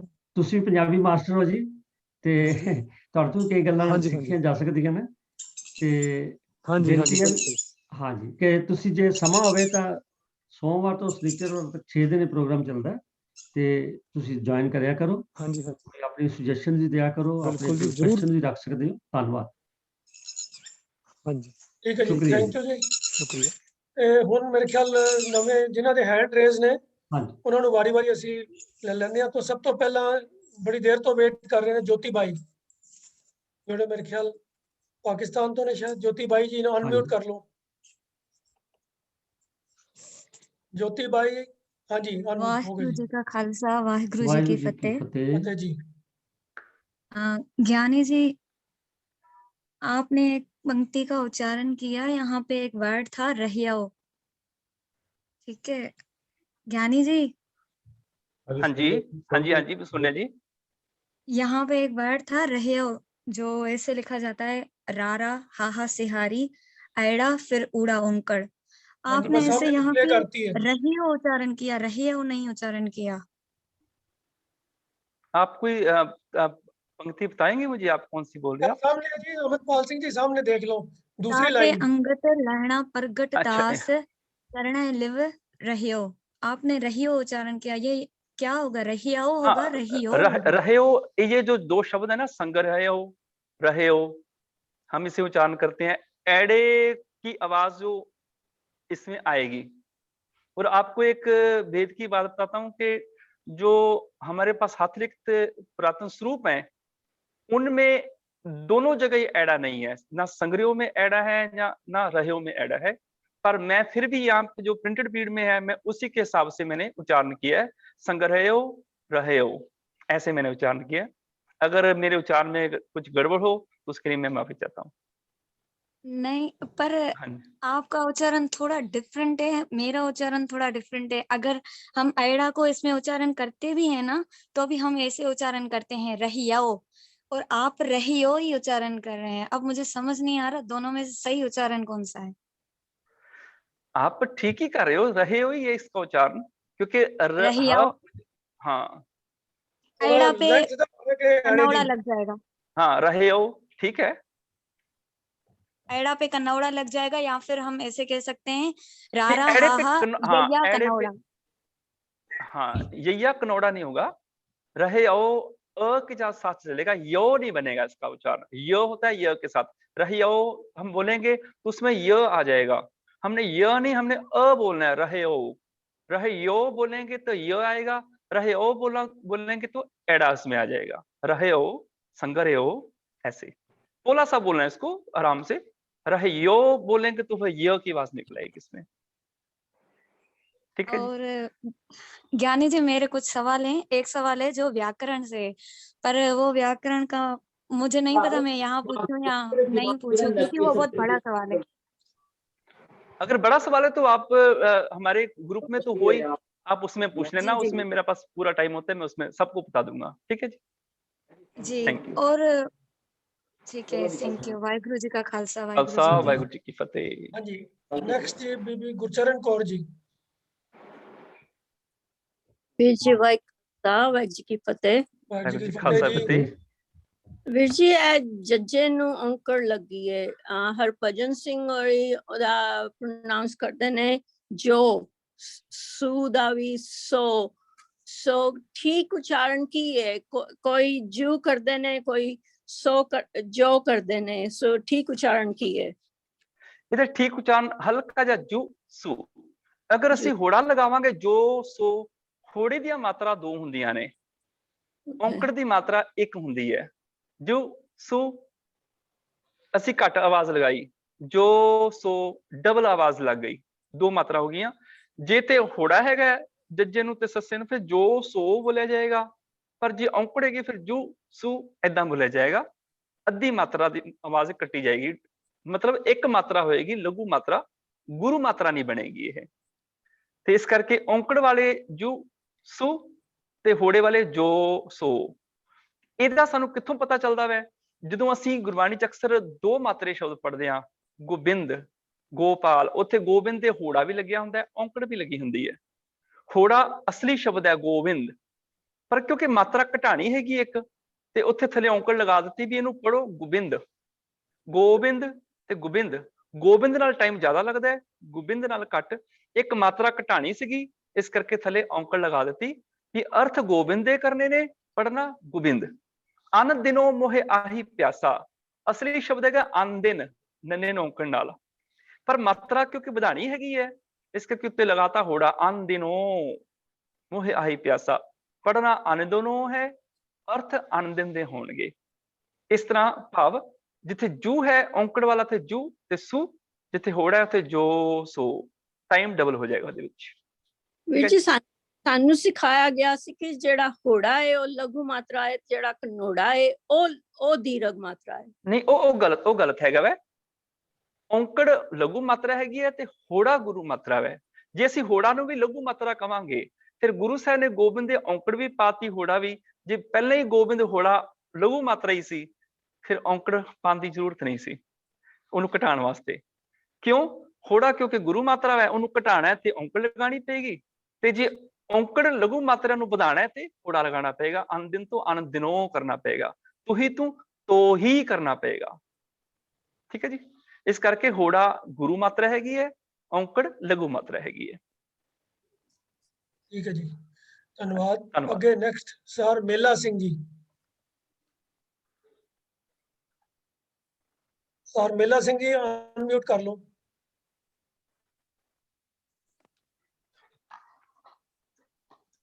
ਹਾਂਜੀ ਸਰ ਮੇਲਾ ਸਿੰਘ ਜੀ ਨਹੀਂ ਹੈਗੇ ਸ਼ਾਇਦ। ਚਲੋ ਸਰ ਜਲਵੰਤ ਸਿੰਘ।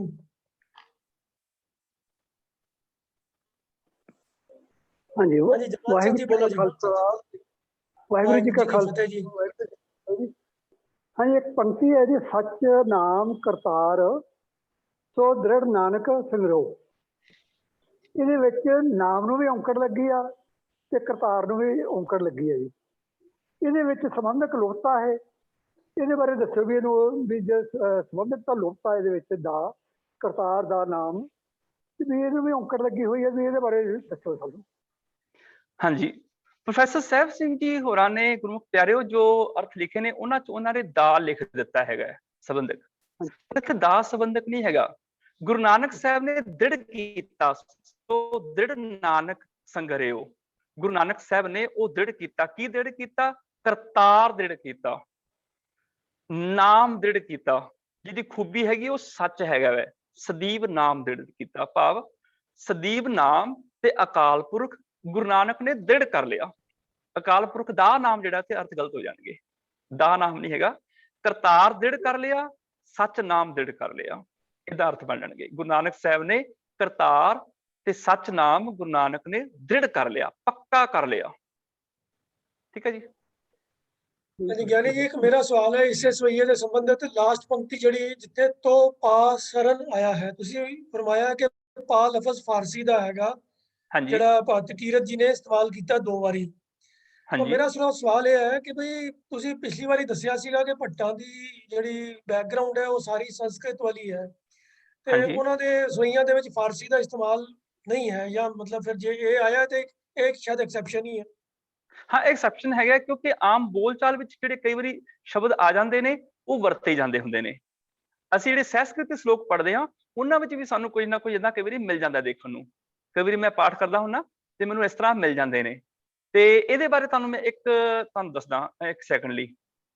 ਆਹ ਦੇਖੋ, ਮੈਂ ਇੱਕ ਚੀਜ਼ ਸ਼ੇਅਰ ਕਰਨ ਲੱਗਿਆ।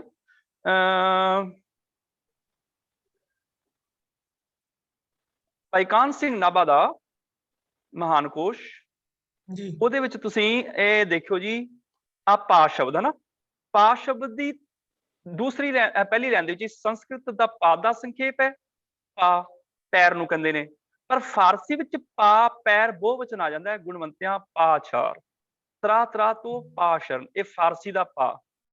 ਹਿੰਦੀ ਦਾ ਪਾ ਜਿਹੜਾ ਉਹ ਪਾਦ ਦਾ ਸੰਖੇਪ ਕਿਤੇ ਕਿਤੇ ਰੇਰ ਆਉਂਦਾ ਜਦੋਂ ਕਾਵ ਰੂਪ ਵਰਤਿਆ ਜਾਂਦਾ ਵੈ, ਤੇ ਉਦੋਂ ਇੱਕ ਪੈਰ ਵਾਸਤੇ ਆਉਂਦਾ ਵੈ। ਫਾਰਸੀ ਦਾ ਪਾ ਬਹੁਵਚਨ ਪੈਰ ਵਾਸਤੇ ਵਰਤਿਆ ਜਾਂਦਾ ਹੈਗਾ।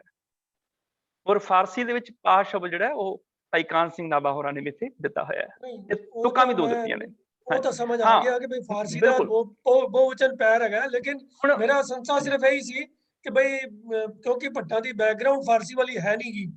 ਹਾਂ, ਫਾਰਸੀ ਵਾਲੀ ਬੈਕਗ੍ਰਾਉਂਡ, ਹਾਂ ਬਿਲਕੁਲ ਨਹੀਂ ਫਾਰਸੀ ਵਾਲੀ, ਪਰ ਜਿਹੜੇ ਬੋਲਚਾਲ ਦੇ ਸ਼ਬਦ ਹੁੰਦੇ ਨੇ ਉਹ ਵਿੱਚ ਆ ਜਾਂਦੇ ਹੁੰਦੇ ਨੇ। ਜਿਵੇਂ ਮੈਂ ਕਹਿੰਦਾ ਮੈਂ ਸ਼ੁੱਧ ਪੰਜਾਬੀ ਬੋਲਦਾ, ਪਰ ਮੈਂ ਕਹਿੰਦਾ ਮੈਂ ਸਾਈਕਲ ਤੇ ਜਾਣਾ, ਮੈਂ ਸਾਈਕਲ ਕਹਿਣਾ, ਮੈਂ ਸਟੇਸ਼ਨ ਕਹਿਣਾ ਵਾ, ਹੁਣ ਇਹ ਸਾਡੀ ਬੋਲੀ 'ਚ ਸ਼ਾਮਲ ਹੋ ਗਏ ਨੇ ਸ਼ਬਦ ਜਿਹੜੇ ਕਦੀ ਵੀ ਨਹੀਂ ਨਿਕਲ ਸਕਦੇ। ਪਰ ਸਾਈਕਲ ਦੀ ਪੰਜਾਬੀ ਤਾਂ ਹੈ ਹੀ ਨਹੀਂ ਨਾ ਕੋਈ, ਸਾਈਕਲ ਦੀ ਤਾਂ ਪੰਜਾਬੀ ਹੈ ਨਹੀਂ ਨਾ। ਦੁਪਹੀਆ ਹੈਗੀ ਹੈ, ਦੁਪਹੀਆ ਕਹਿ ਸਕਦੇ ਹਾਂ ਅਸੀਂ।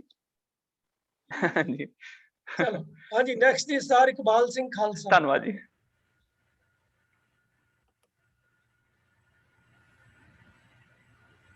ਹਾਂਜੀ ਸਰ ਇਕਬਾਲ ਸਿੰਘ ਖਾਲਸਾ। ਹਾਂਜੀ, ਵਾਹਿਗੁਰੂ ਜੀ ਕਾ ਖਾਲਸਾ, ਵਾਹਿਗੁਰੂ ਜੀ ਕੀ ਫਤਿਹ ਜੀ। ਵਾਹਿਗੁਰੂ ਜੀ ਕੀ ਫਤਿਹ ਜੀ। ਵਿਆਕਰਨ ਦੇ ਸੰਬੰਧੀ ਸਵਾਲ ਹੈ ਮੇਰਾ ਵੀਰ ਅੰਮ੍ਰਿਤਪਾਲ ਸਿੰਘ ਜੀ ਉਹਨਾਂ ਨੂੰ। ਹਾਂਜੀ, ਜਿਹੜਾ ਅਸੀਂ ਵਿਆਕਰਨ ਦੇ ਵਿੱਚ ਇਸ਼ਟ ਜਿਹੜਾ ਸਾਡਾ ਰੱਬ ਹੈ ਉਹ ਪੁਲਿੰਗਵਾਚਕ ਹੈ, ਸਾਨੂੰ ਇਹ ਸਿਖਾਇਆ ਗਿਆ ਹੈ। ਪਰ ਜਿਹੜਾ ਸ਼ਬਦ ਭਗਉਤੀ ਹੈ ਇਹ ਪੁਲਿੰਗਵਾਚਕ ਨਾ ਹੋ ਕੇ ਇਸਤਰੀ ਲਿੰਗਵਾਚਕ ਹੈ। ਇਸ ਦਾ ਮੈਨੂੰ ਦੱਸਣਾ ਕਰਿਓ ਜੀ, ਜਿਹੜਾ ਭਗਉਤੀ ਉਹਨੂੰ ਕਰਤਾਰ ਰੱਬ ਮੰਨਿਆ ਗਿਆ, ਇਹ ਇਸਤਰੀ ਲਿੰਗਵਾਚਕ ਕਿਉਂ ਹੈਗਾ? ਆਹ ਸਵਾਲ ਹੈ। ਮੈਨੂੰ ਤੁਸੀਂ ਗੁਰਬਾਣੀ ਦਾ ਕੋਈ ਪ੍ਰਮਾਣ ਦੇ ਸਕਦੇ ਹੋ ਭਗਉਤੀ ਬਾਰੇ? ਹਾਂਜੀ, ਸੋ ਭਗਉਤੀ ਜੋ ਭਗਵੰਤੈ ਜਾਣੈ। ਹਾਂ, ਉੱਥੇ ਭਗਉਤੀ ਦਾ ਅਰਥ ਭਗਤ ਹੈਗਾ ਵੈ, ਰੱਬ ਨਹੀਂ। ਹਾਂਜੀ ਜੀ, ਉਹ ਤਾਂ ਮੈਂ ਵੀ ਪੜਿਆ, ਸਾਰੇ ਪਾਸੇ ਭਗਤ ਹੈਗਾ। ਭਗਉਤੀ ਭਗਵੰਤ ਭਗਤ ਦਾ ਰੰਗ, ਉੱਥੇ ਵੀ ਭਗਉਤੀ ਦਾ ਅਰਥ ਜਿਹੜਾ ਉਹ ਭਗਤ ਦਾ ਉਪਾਸ਼ਕ ਹੈਗਾ। ਭਗਤ, ਭਗਉਤੀ ਸ਼ਬਦ ਜਿਹੜਾ ਰੱਬ ਵਾਸਤੇ ਨਹੀਂ ਆਇਆ ਗੁਰਬਾਣੀ ਦੇ ਵਿੱਚ। ਫਿਰ ਜਿਹੜਾ ਅਰਦਾਸ ਵਾਲਾ ਚੈਪਟਰ ਨਾ, ਉਹ ਫਿਰ ਕਿਵੇਂ ਮਰਿਆਦਾ ਵਿੱਚ ਆ ਗਿਆ? ਹਾਂ, ਉਹ ਗੁਰੂ ਗ੍ਰੰਥ ਸਾਹਿਬ ਦੀ ਬਾਣੀ ਨਹੀਂ ਹੈਗੀ। ਹਾਂ, ਬਾਣੀ ਨਹੀਂ ਹੈਗੀ। ਅਸੀਂ ਗੁਰੂ ਗ੍ਰੰਥ ਸਾਹਿਬ ਦੀ ਵਿਆਕਰਨ ਦੀ ਗੱਲ ਕਰ ਰਹੇ ਹਾਂ। ਵਿਆਕਰਨ ਕੇਵਲ ਤੇ ਕੇਵਲ ਧੰਨ ਗੁਰੂ ਗ੍ਰੰਥ ਸਾਹਿਬ ਜੀ ਦੀ ਵਾਸਤੇ ਰਾਖਵੀਂ ਹੈਗੀ ਹੈ, ਦੁਨੀਆ ਦੇ ਹੋਰ ਕਿਸੇ ਗ੍ਰੰਥ ਵਾਸਤੇ ਰਾਖਵੀਂ ਨਹੀਂ ਹੈ। ਸਿਰਫ ਧੰਨ ਗੁਰੂ ਗ੍ਰੰਥ ਸਾਹਿਬ ਨੇ ਪ੍ਰਭੂ ਨੂੰ ਪੁਰਖ ਰੂਪ ਦੇ ਵਿੱਚ ਵਰਤਿਆ ਹੈਗਾ। ਇੱਥੋਂ ਤੱਕ ਮਾਤਾ ਵੀ ਕਿਹਾ ਤੇ ਤਾਂ ਵੀ ਉਹਨੂੰ ਪੁਲਿੰਗ ਰੂਪ ਚ ਕਿਹਾ, ਤੂੰ ਮੇਰਾ ਪਿਤਾ, ਤੂੰ ਹੈ ਮੇਰਾ ਮਾਤਾ ਕਿਹਾ, ਮੇਰੀ ਮਾਤਾ ਉੱਥੇ ਵੀ ਨਹੀਂ ਕਿਹਾ ਹੈ ਨਾ। ਮੈਂ ਸਿੱਖਿਆ ਜੀ ਇਸ ਕਰਕੇ ਹਾਂਜੀ, ਇਸ ਕਰਕੇ ਪੁਲਿੰਗ ਰੂਪ ਚ ਵਰਤਿਆ। ਭਗਉਤੀ ਰੱਬ ਵਾਸਤੇ ਗੁਰਬਾਣੀ ਚ ਆਇਆ ਹੀ ਨਹੀਂ ਹੈਗਾ। ਭਗਉਤੀ ਭਗਤ ਰੱਬ ਦੇ ਵਾਸਤੇ, ਉਪਾਸ਼ਕ ਵਾਸਤੇ ਜਾਂ ਭਗਤ ਵਾਸਤੇ ਲਫ਼ਜ਼ ਆਇਆ, ਰੱਬ ਵਾਸਤੇ ਭਗਉਤੀ ਨਹੀਂ ਆਇਆ। ਪ੍ਰਭੂ ਦਾ ਨਾਮ ਸਾਰੀ ਗੁਰਬਾਣੀ ਚ ਪੁਲਿੰਗ ਰੂਪ ਵਿੱਚ ਹੀ ਵਰਤਿਆ ਗਿਆ, ਕਿਤੇ ਵੀ ਇਸਤਰੀ ਲਿੰਗ ਰੂਪ ਚ ਕੋਈ ਵੀ ਸ਼ਬਦ ਨਹੀਂ ਆਇਆ। ਮਾਤਾ ਦੇ ਨਾਲ ਵੀ ਬਕਾਇਦਾ ਮੇਰਾ ਲਫ਼ਜ਼ ਵਰਤ ਲਿਆ ਗਿਆ, ਪੁਲਿੰਗ ਵਾਲਾ। ਹਾਂਜੀ ਹਾਂਜੀ, ਇਹ ਦੁਬਾਰਾ ज्योति बाई जी। वाहिगुरु जी का खालसा, वाहिगुरु जी की फतेह।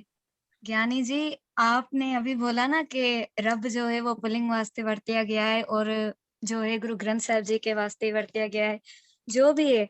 पर मेरा सवाल है कि रब पुल्लिंग ही क्यों है, स्त्रीलिंग क्यों नहीं है? क्योंकि गुरु नानक देव जी ने तो कभी स्त्री में और पुरुष में तो फर्क ही नहीं किया, दोनों को एक समान माना है ना। फिर हमारा रब पुल्लिंग ही क्यों है, क्यों स्त्री नहीं हो सकते? हालांकि जननी तो स्त्री होती है ना, फिर भी हम बड़ा पुरुष को क्यों मानते हैं? और जो हमारे 10वें गुरु पातशाह जो आए वो भी पुल्लिंग रूप में आए, मतलब ये क्यों? अभी आपने भी बोला कि पुल्लिंग के लिए ही वरता गया, तू है मेरा माता, मेरी नहीं बोला। ਹਾਂਜੀ ਜੋਤੀ ਬਾਈ ਜੀ, ਐਕਚੁਅਲੀ ਕੀ ਹੈਗਾ ਹੈ, ਪੁਲਿੰਗ ਇੱਥੇ ਸ਼ਬਦ ਦਾ ਮਤਲਬ ਸਿਰਫ ਰੋਬ ਵਾਸਤੇ ਹੈ, ਸ਼ਕਤੀ ਵਾਸਤੇ ਹੈ ਕਿ ਸ਼ਕਤੀਵਾਨ ਜਿਹੜਾ ਉਹ ਪ੍ਰਭੂ, ਉਹਦਾ ਪ੍ਰਭਾਵ ਪੁਲਿੰਗ ਵਾਲਾ ਹੈ। ਅਸੀਂ ਸਾਰੇ ਉਹਦੀਆਂ ਇਸਤਰੀਆਂ ਵਾਂ। ਇੱਕ ਕਿਸਮ ਦੀ ਤਸ਼ਬੀਹ ਵਰਤੀ ਹੈਗੀ ਹੈ ਉਦਾਹਰਨ ਦੇ ਤੌਰ ਤੇ, ਜਿਵੇਂ ਗੁਰਬਾਣੀ ਚ ਪ੍ਰਭੂ ਨੂੰ ਫਿਰ ਕਿਹਾ ਅਸੀਂ ਉਹਦੀਆਂ ਧਨ ਹੈਗੀਆਂ ਵਾਂ। ਇੱਕ ਉਦਾਹਰਨ ਦਿੱਤੀ ਹੈ। ਉਦਾਹਰਨ ਦੇ ਵਿੱਚ ਕੀ ਹੋਇਆ ਵੈ ਕਿ ਪ੍ਰਭੂ ਨੂੰ ਪਤੀ ਮੰਨ ਲਿਆ, ਪ੍ਰਭੂ ਨੂੰ ਪੁਰਖ ਮੰਨ ਲਿਆ, ਅਸੀਂ ਉਹਦੀਆਂ ਨਾਰਾਂ ਬਣ ਗਈਆਂ। इस जग में पुरख एक है और सगली नार सवाई, होर कोई पुरख है ही नहीं, पुरख ते एक प्रभु ही है, ਅਸੀਂ ਤੇ ਸਾਰੀ ਉਹਦੀਆਂ ਨਾਰਾਂ ਹੈਗੀਆਂ। ਦੁਨਿਆਵੀ ਤੌਰ ਤੇ ਜਿਵੇਂ ਪਤੀ ਦੇ ਅਧੀਨ ਮਲਕੀਅਤ ਹੁੰਦੀ ਹੈਗੀ ਹੈ, ਉਦਾਂ ਰੱਬ ਦੀ ਜਦੋਂ ਸਿਫਤ ਕੀਤੀ ਉਹਨੂੰ ਵੀ ਪੁਰਖ ਦੇ ਤੌਰ ਤੇ ਸਿਫਤ ਕੀਤੀ, ਭਾਵ ਸਾਰੀ ਕਾਇਨਾਤ ਤੇਰੀ ਮਲਕੀਅਤ ਹੈਗੀ ਹੈ, ਤੂੰ ਇਹਦਾ ਮਾਲਿਕ ਹੈਗਾ। ਮੈਂ ਸਿਰਫ ਇੱਕ ਮੁਹਾਵਰਾ ਜਾਂ ਕਹਿ ਲਓ ਤਸ਼ਬੀਹ ਵਰਤੀ ਗਈ ਹੈ, ਇੱਕ ਉਦਾਹਰਨ ਦੇ ਤੌਰ ਤੇ ਰੱਬ ਨੂੰ ਪੁਲਿੰਗ ਰੂਪ ਚ ਵਰਤਿਆ ਗਿਆ ਹੈ। ਵੈਸੇ ਤੇ ਉਹ ਕਣ ਕਣ ਜ਼ਰੇ ਜ਼ਰੇ ਦੇ ਵਿੱਚ ਹੈ, ਹਰ ਥਾਂ ਤੇ ਹੈ। ਬਲਕਿ ਇਹ ਕਹਿਣਾ ਜ਼ਿਆਦਾ ਸਪਸ਼ਟ ਹੋਏਗਾ ਜਦੋਂ ਅਸੀਂ ਕਹਿੰਦੇ ਆ ਸੁਨ ਮੰਡਲ ਇੱਕ ਜੋਗੀ ਵੈਸੇ, ਨਾਰ ਨਾ ਪੁਰਖ ਕਹੋ ਕਹੋ ਕੈਸੇ। ਉਹ ਨਾ ਨਾਰ ਹੈ ਨਾ ਪੁਰਖ ਹੈ, ਪੁਰਖ ਵੀ ਨਹੀਂ ਕਹਿ ਸਕਦੇ ਅਸੀਂ ਵੀ ਉਹਦਾ ਸਰੀਰ ਹੈ ਆਦਮੀਆਂ ਵਰਗਾ। ਉਹ ਤੇ ਨਾਰ ਨਾ ਪੁਰਖ ਕਹੋ ਕਹੋ ਕੈਸੇ, ਤ੍ਰਿਭੁਵਨ ਜੋਤ ਰਹੇ ਲਿਵਲਾਈ, ਸੁਰ ਨਰ ਨਾਥ ਸੱਚੇ ਸ਼ਰਨਾਈ। ਇੱਕ ਸ਼ਕਤੀ ਹੈਗੀ, ਤਾਕਤ ਹੈ, ਪਰ ਤਾਕਤ ਨੂੰ ਕਦੀ ਪੁਰਖ ਦੇ ਨਾਲ ਤਸ਼ਬੀਹ ਦੇ ਦਿੱਤੀ, ਕਦੀ ਮਾਤਾ ਨਾਲ ਦੇ ਦਿੱਤੀ, ਕਦੀ ਉਸ ਤਾਕਤ, ਉਸ ਸੱਤਾ ਨੂੰ, ਉਸ ਪਰਮ ਵਿਆਪਕ ਸੱਤਾ ਨੂੰ ਕਿਸੇ ਚੀਜ਼ ਨਾਲ ਤਸ਼ਬੀਹ, ਕਿਤੇ ਭਰਾ ਕਹਿ ਦਿੱਤਾ, ਕਿਤੇ ਉਹਨੂੰ ਰਖਵਾਲਾ ਕਹਿ ਦਿੱਤਾ, ਕਿਤੇ ਉਹਨੂੰ ਕੁਝ ਕਹਿ ਦਿੱਤਾ। ਉਹ ਸਾਰੇ ਉਹਦੀਆਂ ਤਸ਼ਬੀਹਾਂ ਨੇ, ਉਹਦੀਆਂ ਉਦਾਹਰਨਾਂ ਦਿੱਤੀਆਂ ਨੇ। ਮਹਿਜ਼ ਸ਼ਕਤੀ ਨਾ ਪੁਲਿੰਗ ਹੁੰਦੀ ਹੈ ਨਾ ਇਸਤਰੀਲਿੰਗ ਹੁੰਦੀ ਹੈ। ਪਰ ਜਿੱਥੇ ਉਦਾਹਰਨ ਵਰਤੀ ਉੱਥੇ ਭਰਾ ਵੀ ਕਹਿ ਦਿੱਤਾ, ਜਿੱਥੇ ਉਦਾਹਰਨ ਵਰਤੀ ਉੱਥੇ ਪਤੀ ਤਾਂ ਕਹਿ ਦਿੱਤਾ, ਪੁਰਖ ਤਾਂ ਕਹਿ ਦਿੱਤਾ ਵੀ ਤੂੰ ਮੇਰਾ ਮਾਲਕ ਹੈ, ਮੈਂ ਤੇਰੇ ਅਧੀਨ ਹਾਂ।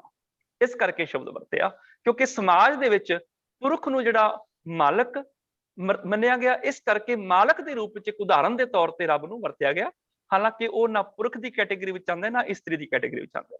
ਸਿਰਫ ਇੱਕ ਉਦਾਹਰਨ ਹੈ, ਇੱਕ ਤਸ਼ਬੀਹ ਹੈਗੀ ਹੈ ਕਿ ਤੂੰ ਹੀ ਮੇਰਾ ਸਾਰਾ ਕੁਝ ਹੈ, ਮੈਂ ਤੇਰੀ ਪਤਨੀ ਦੀ ਤਰ੍ਹਾਂ, ਨਾਰ ਦੀ ਤਰ੍ਹਾਂ ਤੇਰੇ ਅੱਗੇ ਸਮਰਪਿਤ ਹੈਗੀ ਹਾਂ। ਇਸ ਕਰਕੇ